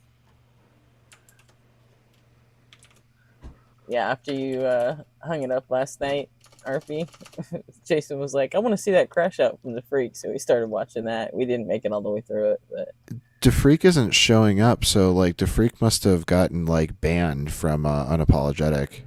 When you get banned, all your past comments get like erased basically or hidden. That's funny. Surprise me. That's hilarious. Hold on, Nothing? Emily. Just hold on. yeah, that doesn't So then- surprise Call me me any. Em. Call me Em. Your name's Emily. So in No. Call me 1 Samuel Em. 15, God says, now go and Okay, attack you Amalek sexist and fuck. utterly destroy. I'm not sexist. I'm using the name you put Yes, on the you board. are. I told you call me Em. He But you want comes to insist the on name calling me crash Emily. out. That's It's not like if a black person told you call him. No, we're not going to do any racist arguments right now. Wait, do you want are you in favor of preferred pronouns? Oh, sorry. I muted him right when you asked that question. He, him. He, Okay. him. So Yeah, but would you use somebody's preferred pronouns if they asked you to? I would call them by their name. Would you So- call them by a nickname if they asked you to? A different name, perhaps? Yeah.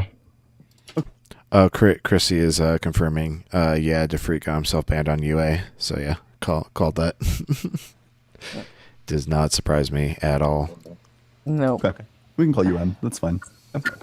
So the passage that Ian brought up says, go and attack Amalek and utterly destroy all that they have.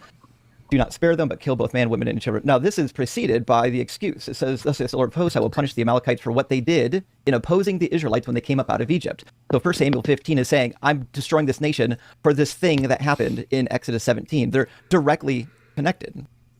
You know what? Look, for a second, I'll grant you all that. You know, You don't have to grant me. It's just true. Let's say even everything was destroyed. Animals, like let's say even though it wasn't, even though we could see the Amalekites living in the next couple of, you know, let's say everything was destroyed. Okay, even if I granted you that, does that make God evil? I didn't say God was evil. You're between a rock and a hard place. You either need to say that there's like a contradiction, or A contradiction that the with infants what? deserved it. The contradiction would be that I already the told punishment you all gave is flesh- just, but also that it's unjust. Or you can just bite Who the said bullet it's and unjust? say, I'm asking you, do you think that they deserved it? Yeah, let's just say yeah. So you think it did. innocent people can be deserving of punishments? Yeah, God seems it to be fair. Absolutely, yeah. Okay. I mean, I take that as like an absurd standard of justice that you think Right. it's anything You don't other have than an morals. injustice. Whoa, what's the argument You for don't that? have morals. You don't ground your morals in anything. What's the argument for that? Yeah, if you hold to subjective morals, so your morals aren't true. No, I don't. Oh, you hold to. Let me hear this. Let me guess. You're gonna. What's the typical argument? Agency, goals. Let's run down it, Ian. Come on. Sure. So what's your argument against atheists being able to hold objective morals? Yeah. It doesn't make sense. Oh, Okay. why not? What's the argument? Yeah, It you was have to dependent. refute every single model of objective morality. Wait, obviously, I'm not gonna needs be able to for do that in human one span. well-being in So order tell to me how disagree. you're obtaining more. And I'm guessing you're gonna say agency and goals. That Okay, so yeah. you grant that you were just confused when you said that you don't have morals, right? No, More when it comes, divorce I think I pill know. bullshit. Since Ian is saying objective it. morals, I think he's using what's that? Oh, so you're more aligned with Free and not aligned with Blitz on this? No, I mean, Free's completely full of shit. So, I mean, I'm not But aligned in with this him on instance, anything. you'd be more aligned with Free and disaligned with Blitz because Blitz agrees.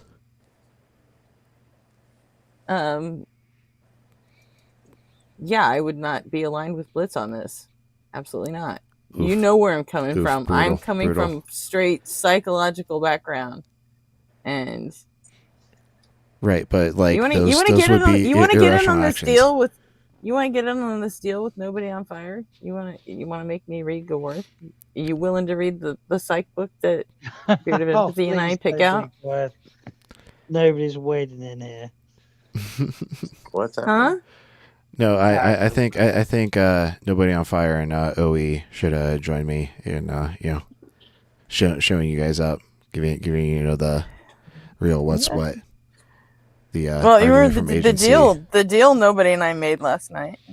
He said you got to read the fucking book, and he has sent it to me. I have it. Yeah, but not live. I've got Nobody's entire fucking reading list, man. And I'm just like, no. He's like, will you finally read it? And I'm like, well, I don't know. Will you read a fucking psych book that I pick out for you? He's like, yeah, sure. So that's our deal. I'm just asking if you want in on that. If it's equal word counts, then I'll join in. But nothing that I read in a psych book is going to change, the objective moral stance. Yeah, I think Ian convinced me on that. Let's go. Yeah, Big W neck too. He has yet to convince me. None of them can convince me on it. So, that's due to your psychological disposition making you irrational. It is. You can't take a psych major. Concession. Let's go. I've got a fucking psych degree. You're not gonna be able to just pry that on my fucking head. Right. People being able to act irrational doesn't mean that there is an objective moral standard. That's basically the crux of my argument. But let's not rehash the same argument that we've. Let's not get it. We had this argument 3 hours last night and 3 hours the night before. The stream was already going on 3 hours. So. Without wanting to get into a side debate, do you think there is an objective moral standard? Absolutely, and you're about to hear Ian's argument for this. Yeah. All I know about it is what Ian has taught me. By the way, I have not read Gorth's book, but I have it on my list. You should definitely read Gorth, but also supplement it with Virtue Ethics. I can send you an article from Stanford.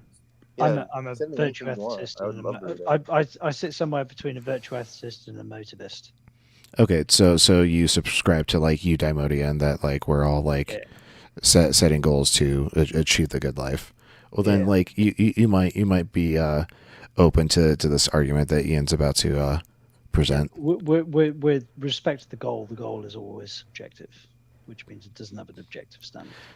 Well, with the way Ian derives, the objective moral framework from agency, the consensus doesn't equal objectivism. This isn't going to be consensus. This is going to be simply John, you've heard Nobody on Fire do this 100 times. You know exactly where this is going. There's no consensus in this argument, so they all think exactly like Nobody does. So you know exactly where this is going. You either agree or you don't. This is not going to get settled here. Yeah, it's fun to have the chat. I don't either. Let's just listen to Ian give the argument. Okay. Its name starts with a G or something. Go where? I'm sure that'll help. Yeah, that dude. I'm guessing you're gonna run down him. Yeah, sure. Why not? If I'm an agent, that means that I take actions to achieve goals.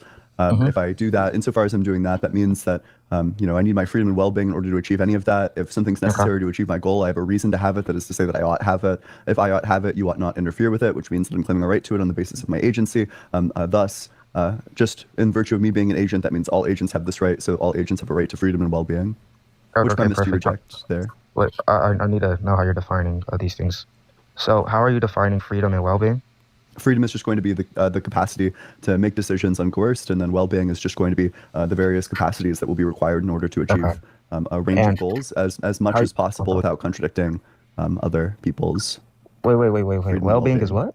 Wait, well-being. Repeat. Well-being is the various capacities that's required to achieve goals without contradicting other people's freedom and well-being.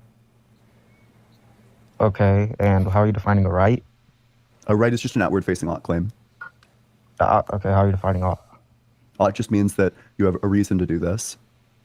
So ought just means okay. So just having a reason to do something is okay. So what's the critique? No, I'm asking. Is having a reason to do something okay? It doesn't make it okay. I don't even know what that question is asking. You said ought is just a reason to do something. That's what a moral is. A moral is a reason to do something. Okay, so you're just saying ought is just a reason to do something. Okay, perfect. So you would agree reasons, right? Never mind. The moral isn't just a reason to do something. Well, morals are normative, and normative things give reason. Normative morals, A reason. I thought we agreed we weren't doing this, guys. It's a reason to Yeah, do I'd rather not. something that is good, right? Well, it's a reason to act in such a way. Part is the good part, right? Because I really don't have anything to add to any of it. I don't know enough about it. No, So it's not about good or bad. It's about what is true. So it like the reason giving is like it would be true to act in this way because this is the way that like leads to true objective ethics. Gretchen, you're still not getting what I was getting at last night with the constraints. No, I'm not. You didn't get what I was getting at either. No, I totally got what you were getting. That's why I was able to explain the constraints. But you know, you need to understand that like 7 or okay, we're not doing y equals remember, x plus 6 remember is a lot different from we y equals 6. Right now. Remember 5 minutes ago and I'm not going to let you mischaracterize right my argument, so I'm definitely going to get in there and make sure that my arguments are properly represented. I threw a snarky little fucking one-liner under my breath. I wasn't mischaracterizing anything. I was fucking teasing you. Chill a little bit. Let's go back to the video and not talk about objective morals. Thank you. You really don't want to get dog walked again. I grant that. I grant that. Let's move on. I've been here for like 10 minutes and Gretchen's always like, that's this little gremlin.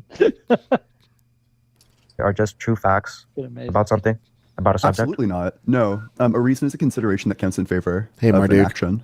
Wait, so a reason could be false? Yeah, you could be mistaken about your reasons, yes. No, okay, so a reason can be false. Okay, perfect. So, okay, so can you tell me why, just because you need something, you ought to have it? You have a right to it? Insofar as you make something your end, all we define an end as is something that you act for the sake of. So in virtue of acting for the sake of something, if you're doing so rationally, then you're doing it for a reason. Thus, in virtue of acting towards any end, you've already presupposed that there's a reason that's worth acting towards. Okay, you know, I want to walk you down this. Okay, perfect. So you're saying you argument? No. Sure. Which premise do you reject? I'm about to show you your absurdity with the argument. I'm just first establishing your definition. So, an ought is just a reason to do something. You said reasons can be false. You said you're an agent, so you deserve the right to freedom and well-being. Okay. So I have a question then. So, what's wrong with mutilating a dead body? Wait, I'm so sorry. Wait, which premise are you rejecting? Repeat your premises. Sure. Premise 1, I'm an agent. Premise 2, if I'm an agent, then I take actions in order to achieve goals. Premise 3, if something is necessary to achieve my goals, then I have a reason to have it. Premise 4, if I have a reason to have it, then I ought to have it. Premise 5, my freedom and well-being is necessary to achieve any goals. If Premise 6, if I ought to have something, others ought not interfere with it. And Premise 7, if others ought not interfere. Or distinction between 3 and 4. Well, he's overcoming Hume's guillotine. Yeah, but what he's saying is if he has a reason to have it, then he ought to have it. Yeah. Well, do you have an argument against that? Well, if he has a reason to have it, then fine, but there's no brute fact that states that he should have a reason to have it. There is no transition from the is ought there. He's just introduced the is ought fallacy and bypassed it entirely in that premise. It isn't a fallacy. It's just a philosophical ponderance. True, yeah, it's not a true fallacy. It's not like defined as an informal fallacy or anything. Like I can bypass the is ought issue by concatenating two ises, which is all he's done here. Well, with Ian's argument, he's actually deriving a bridge, overcoming Hume's guillotine. And it's a little sped up, but like I can post this link in chat, and you can go back and actually like listen to it and try to ponder it a little deeper. But we got to keep this going. We're going on like 3 hours. We need to make sure we get to Nectu's clip too. Interfere with that thing, then I have a right to it. Therefore, on the basis of my agency, I have a right to freedom and well-being. Thus.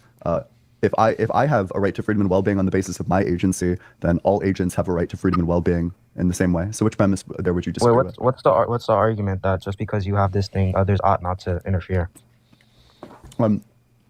Insofar as ought is taken to imply can, that means that.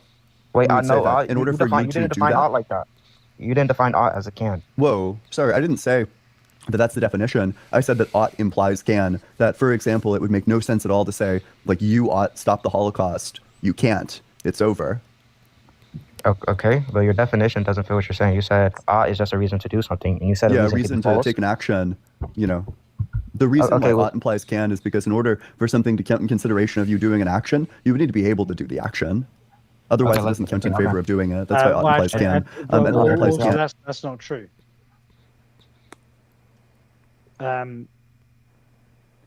It can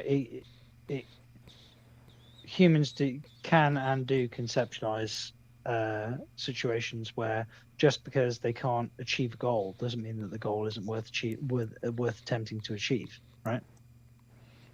Okay, so do you believe that you ought to stop the Holocaust even though you don't have the capacity to? Well, I think even if I knew, asking like you to do something that like you don't have the capacity to do that, like that's just a category error. Well, asking me to fly when I can't fly is ought problem, right? Is a category. But why ought you fly? If you can't give an ought, why you fly? Then this is just disanalogous. Like to ask me if I should fight against the murdering of the Jews, i.e. the Holocaust, when I can. You'd have to specifically say the Holocaust because the murdering of those people like still goes on today. So yes, you ought to fight against that. But it's something that is it's something that lots and lots and lots of other people had to also pull in the same direction to achieve. Like back then they had the capacity to stop it, but now that it's not happening, there's no capacity to stop it. So it's just a category error. And that's Ian's entire point. So it's a time and place thing. So like the notion that I was going to try and stop the Holocaust now that the Holocaust isn't going on is an irrelevance. Right. Right. Okay. Fine. And the can is also opening the motoscope for possibility. Right. And I think they'll touch on the modality of the argument here in a second. Okay, fine. I may have misunderstood that part of the argument because my understanding was that it was the case that if you as an individual were going to try and stop this massive mechanized thing, you can't do it. So why bother? No, that's not the argument. Right. It's just the fact that like temporally, like it's not happening anymore. So like you can't. Okay, pause, guys. I just got a DM. Just happened to click on the show. I wasn't banned from Unapologetic. It was Lilith that hid me over there for no reason whatsoever. That's a ban, you dumb fuck. I know. I know. I just thought it was funny that he's watching. He's it is hilarious that DeFreak is still watching us. Hi, DeFreak. Hi, honey. Can somebody let me know if there's a guy called Basil out there who's got a hard on for me? We haven't seen a Basil in chat. I haven't seen that name. Yeah, let's dive back in. And that's why others must not interfere with something that you ought have, because if you ought have it, then that means that you can have it. But in order for you to have it, that means others would need to not interfere with it. Yeah, okay. I'll grant you all the premises. I want to ask you. Okay, wait, sure. So then you can see the argument. You can see that atheists have morality. Yeah. Thanks for playing. Appreciate it. I want to wait. So you're scared for me to ask you the question? Wait, I'm sorry. Wait, do you acknowledge that you just conceded? I said I'll grant you the indeed argument. atheists do have objective morality. That means you lose. No. Yep. Wait, sorry. Then which premise do you reject? Repeat premise 7. Premise 7, if I'm not mistaken, is just going to be an outward facing. If I have, if others ought not interfere with this, then I have a right to it. I'll reject premise 6. If someone Which is what? isn't. You said premise 6. If you have an ought, other people shouldn't interfere, right? No, that was 7. Yeah, that they ought not interfere. Do you reject that ought implies can? Do I reject ought? So are you saying, like, are they synonyms? No. Like, if you ought do something, then that means that you can do it. Like, it needs to be possible for you to do something. If you ought do something, then it's possible for you to do it. Well, no, I reject that. I don't think it's. Well, what type of are we talking about? Nomological? No, logically possible. Yeah. Oh, if we're just talking about logical possibility, sure. Sure. Wait, but it's and you hold on, wait, agree hold on. that... No, it's logic. Wait, hold on. It's Oh, logically fuck, he possible realized for that he me to was stop- conceding again. Wait, it's logically possible for me to go stop the Holocaust. So does that mean I ought to go stop the Holocaust? I disagree with that. I don't think it is logically possible for you to go what's stop the contradiction?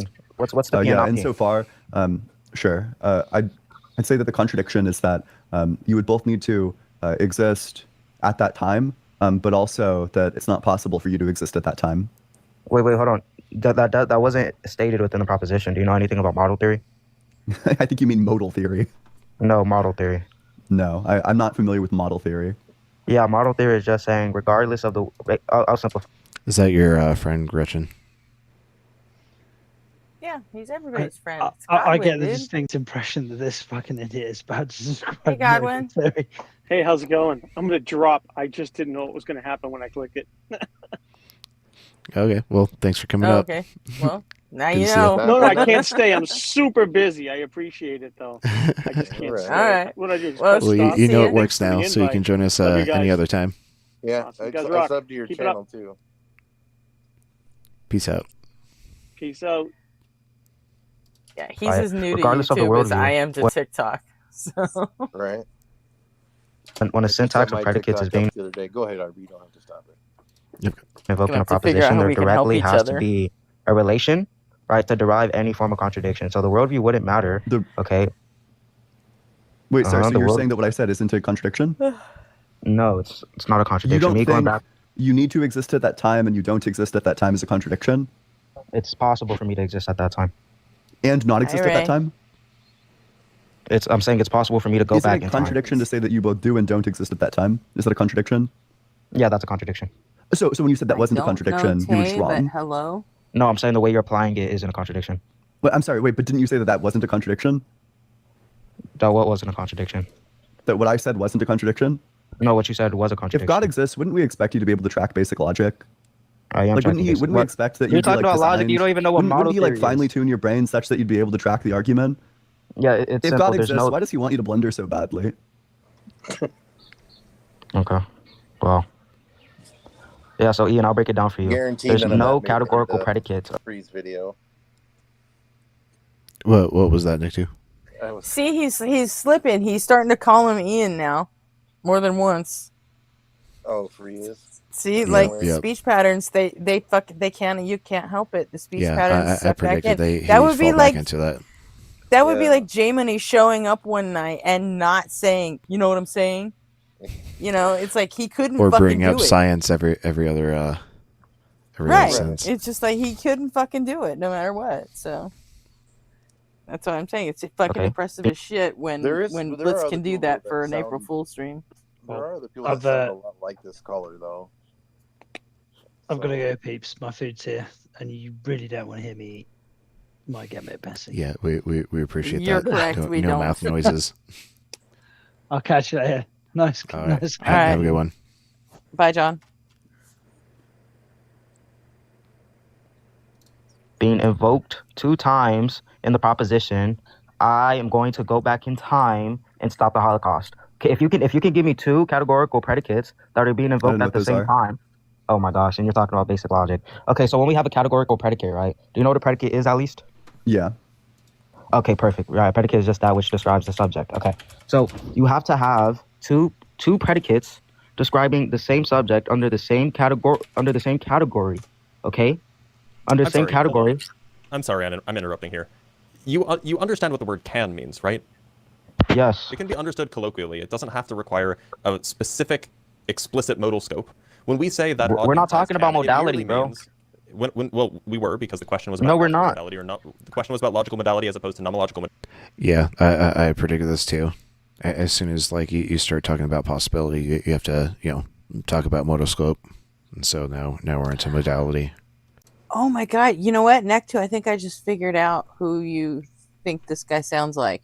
He does sound just like Ty Wolf, doesn't he? I don't know. I'd have to hear. No, I don't think so. I've You've never heard Ty Wolf? call the line. I don't He doesn't sound like Ty. He doesn't. Oh. No. There are people that sound very similar to this, though, and because I've gotten. Yeah. I didn't realize that I was confusing multiple people. I always thought it was the same person, and someone pointed it out to me. But the other person is a little more intellectually honest, and whereas Free is just like performing and sticking to his guns. Yeah, and Free's just down. Free's just doing this for fun and clicks and shit, you know. Right. The other person wasn't doing that, so I think this is somebody. I was confused.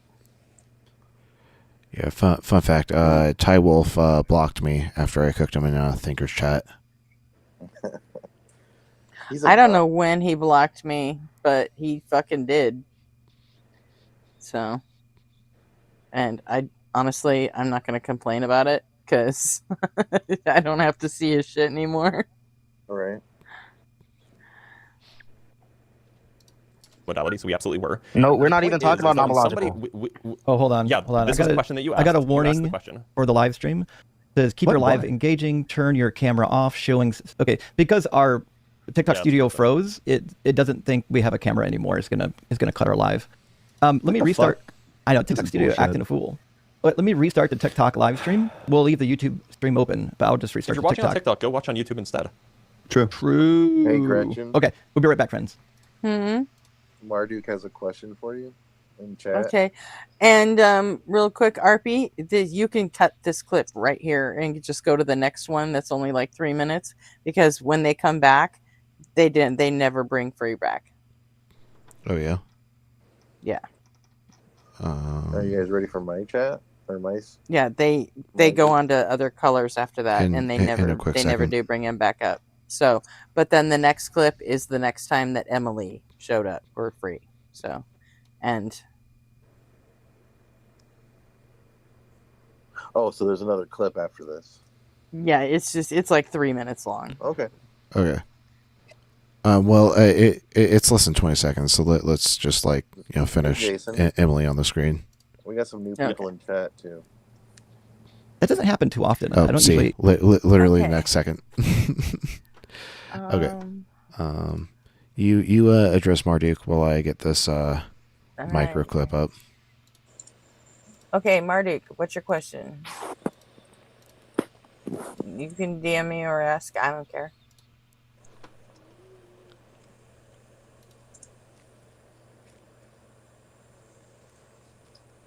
Okay, DM me. Cool. Hey, Jason. Good to see you in And- chat. And we got Anani. Jason and Anani's here. Yep. And 314. is that it? 314. Yeah. Then Teamy Tay. Yeah, I said hi to Tay and Ray already. Okay. But I don't know who Tay is. First time I've seen that name. Yeah, I threw Ray's funny comment up for Oh, no fucking way. Joel's live? Everyone loves Motherfucker. going live Sunday. Usually, Joel and Mezzo haven't been doing that. Especially Joel. Oh, it's fine. it's early. It's fine. Jason's comment. I'm okay. I'm chuckling. I'm not shaking. It's fine. Mm-hmm. You can play. Stop Brad. running from me. I could destroy you on flat Earth. Stop running from Who me. are you? Blitz. I know. He has Blitz, such stop Brad. running from me. I could destroy you on flat Earth. Stop running from Who me. are you? Blitz. You know me. No, It's I don't. Emily. Oh, it's Emily. No way. Hey, Emily, how's it going? Stop calling me that. That's your literally your name. I told you, call me M. We already Wait a have minute, an hold M in on. our Just to be life. clear, you and I know that we had this conversation, but you use people's preferred pronouns, right? Yeah. Emily does, yeah. Or fuck, No. sorry, M does, yeah. Oh. No, you don't use people's preferred I pronouns call them by their normal name. by their normal name. This guy's like a Or a brain nickname. bleed. Or a This guy nickname. thinks like... Do you think that's what a pronoun is?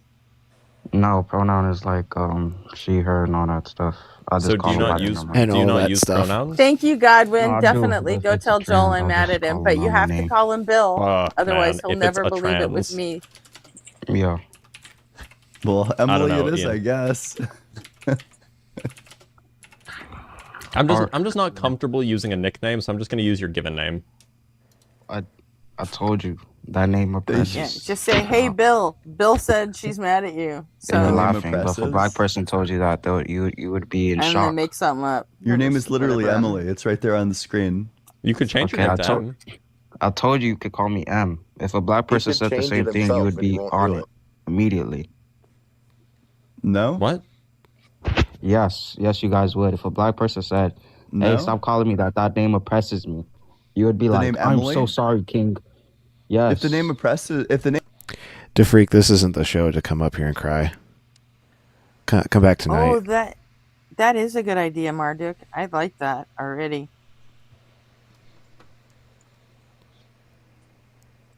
Gretchen, do you agree? Wait, what? Sorry. My bad. DeFreak's trying to come up, and this isn't the show to, cry. Yeah. Oh, dude, are you gonna come up and crash? Because no, we can't do that. I mean, I don't want to talk about that stuff on this show. We can talk about it tonight, though. I mean, you sent me a message. It sounded like you wanted everyone to hear it. I corrected it from your perspective. I just read what you fucking said. I mean, can we do this later? I'm already that's what I missing. said. Come back tonight on the normal show. I'm already missing I don't care that you have no live, audio and now right I'm now. gonna miss We're not going to Joel's wait for you too. to fix your audio because you're not coming up. This is not the correct topic. Yeah, we want to get through this, so because I'm we've gonna already run off with the mouth far too ya. long. So you can take the hint. Besides, I thought you were come back coming tonight if you want to back, cry. freak. It's fine. Are we going live tonight? I'm available. Yeah. What time? By The usual whenever. 9:30. Yeah. Okay. Yeah. Same bad time, same bad place. Okay. name Emily oppresses you, then maybe you should change your username. I'll change it later. You had a whole week. He had 2 weeks. Bro, I'm not on TikTok worried about 2 y'all. weeks later. Okay. Yeah. Bye bye. We do have a. Boom. That was it. And that's it. Yeah. That was the Emily follow up. Yeah, he reached the limits of Bliss's patience quick. So Now, I realized reading one of my past comments in the previous clip that like Free was got cooked on Ian like a couple weeks prior on like the Holocaust being like a universal versus a particular in God's mind, and so I think I'm going to choose that clip for my next clip next week. That's a great one. But yeah, now we can finally move on to Nectu's clip. Mine's And more of a novelty, and it's not very long, but I wanted to see it again. I haven't seen it in a long time.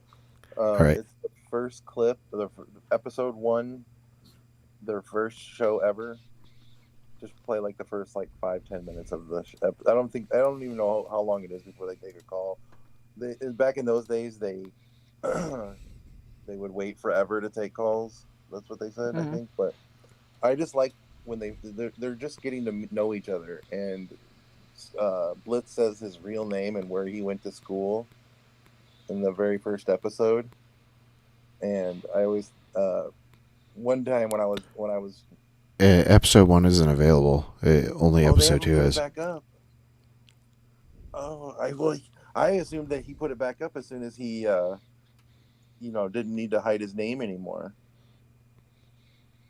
Yep. Nope. Because what happened was. well, I mean, even if he doesn't need to hide his name, he's not real big on letting that out there anyway. That's true, but he has. He doesn't have his name on his. I've been all through his website, and his name is not on there. Really? I mean, I don't think so. At least it's just Blitz.phd. Yeah, and maybe go. Yeah, Blitz.phd. I mean, maybe he's changed that since, but when I went through it, he was just building it. So, back when he is right there, Sam Blitz. Yeah, Sam Blitz. Oh, he did put it on there. How about that? And back when he was still trying to be anonymous, one day when it was a year ago, I decided to go back and watch from episode 1, and that was my plan. Was just going to watch all the episodes in order, like when they weren't streaming, just so I could get caught up on all the back catalog.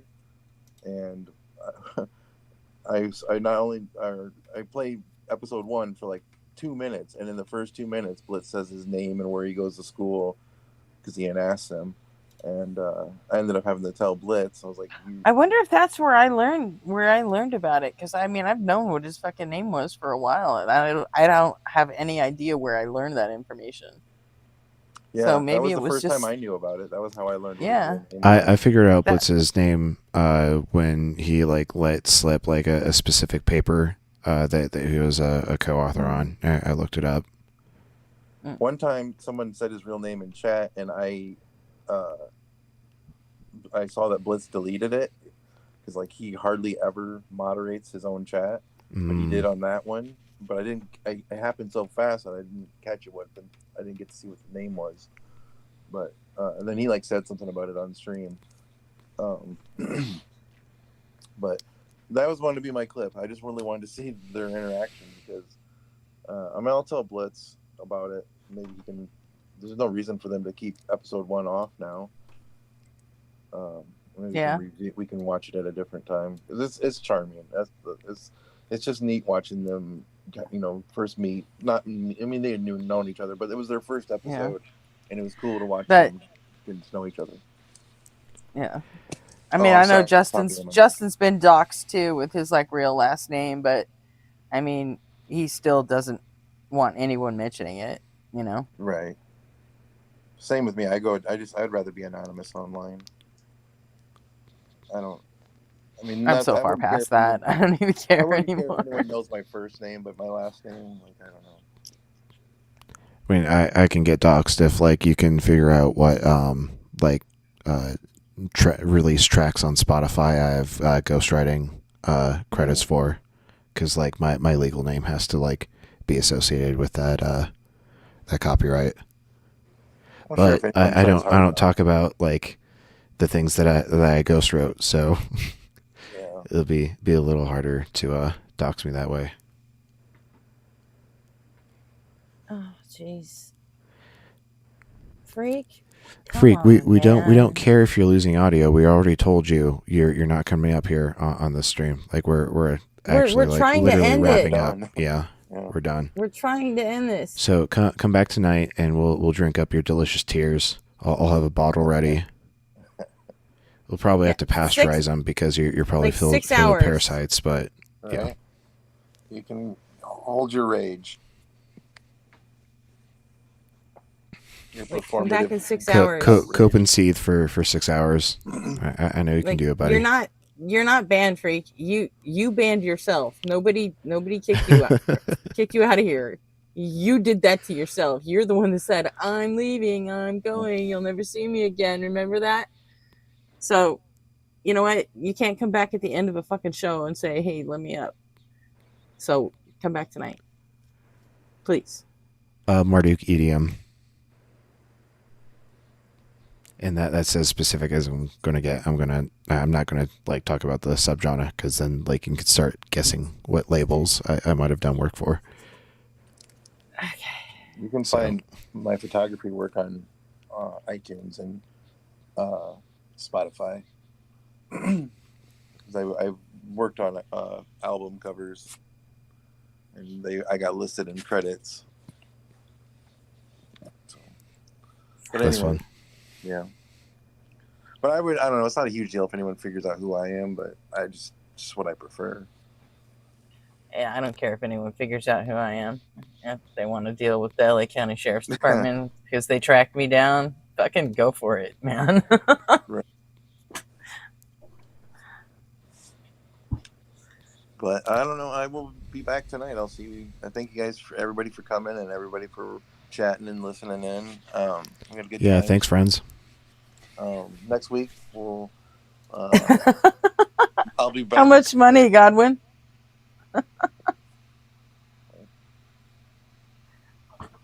All right, I have to go. Oh, wow. I have to we gotta end this because I gotta go fuck with. I gotta go fuck with Joel. All right. I'll see you guys because I'm all about that now.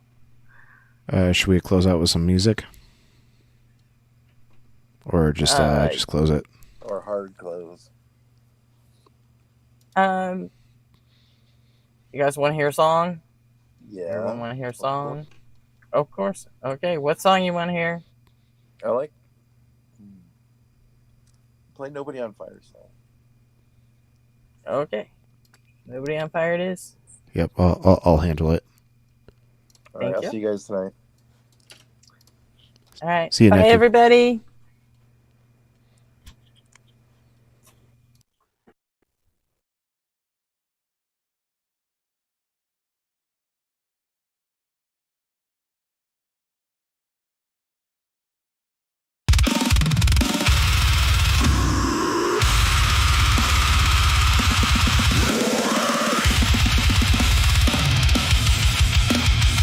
Warning. Containment failed. Live stream initiated. Unknown BOW detected. Designation. Pre-sub.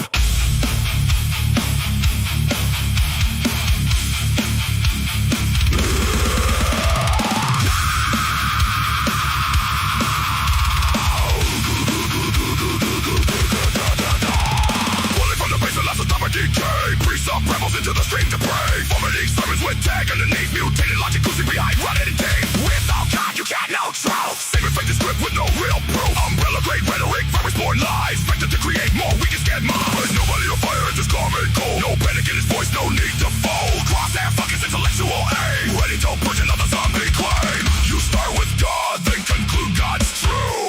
A closed loop system with no way through.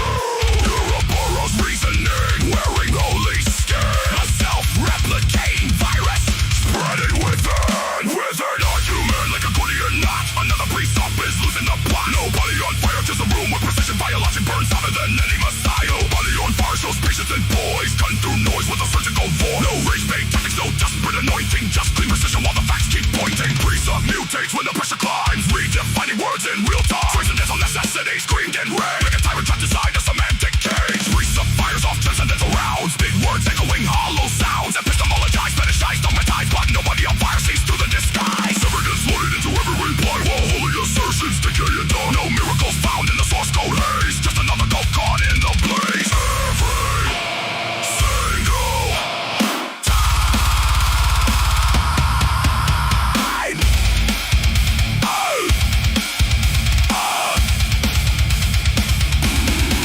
Because you can't assume your God is true and use that claim to prove your view. That's not logic, that's a virus loop. Mind control virus in a hazmat suit. BOW detected. Precept staggering. Audio peaking. Worldview collapsing. Live while streaming. Status. Eradication required.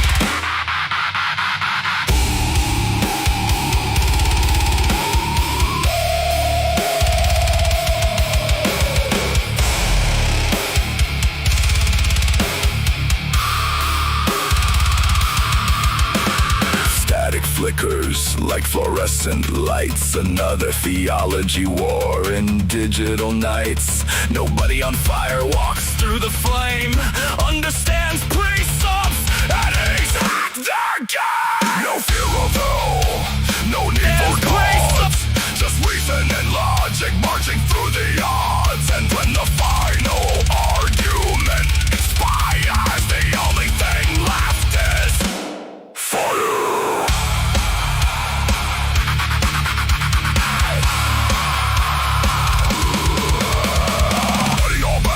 To the door, nobody on fire leaves the pre-sub scorched. Pre-sub reduced to a failed experiment, buried beneath his own circular testament. Containment chamber glowing red, stacks of dead arguments fed to the shred. That document melted into ash, every circular claim erased in the flame.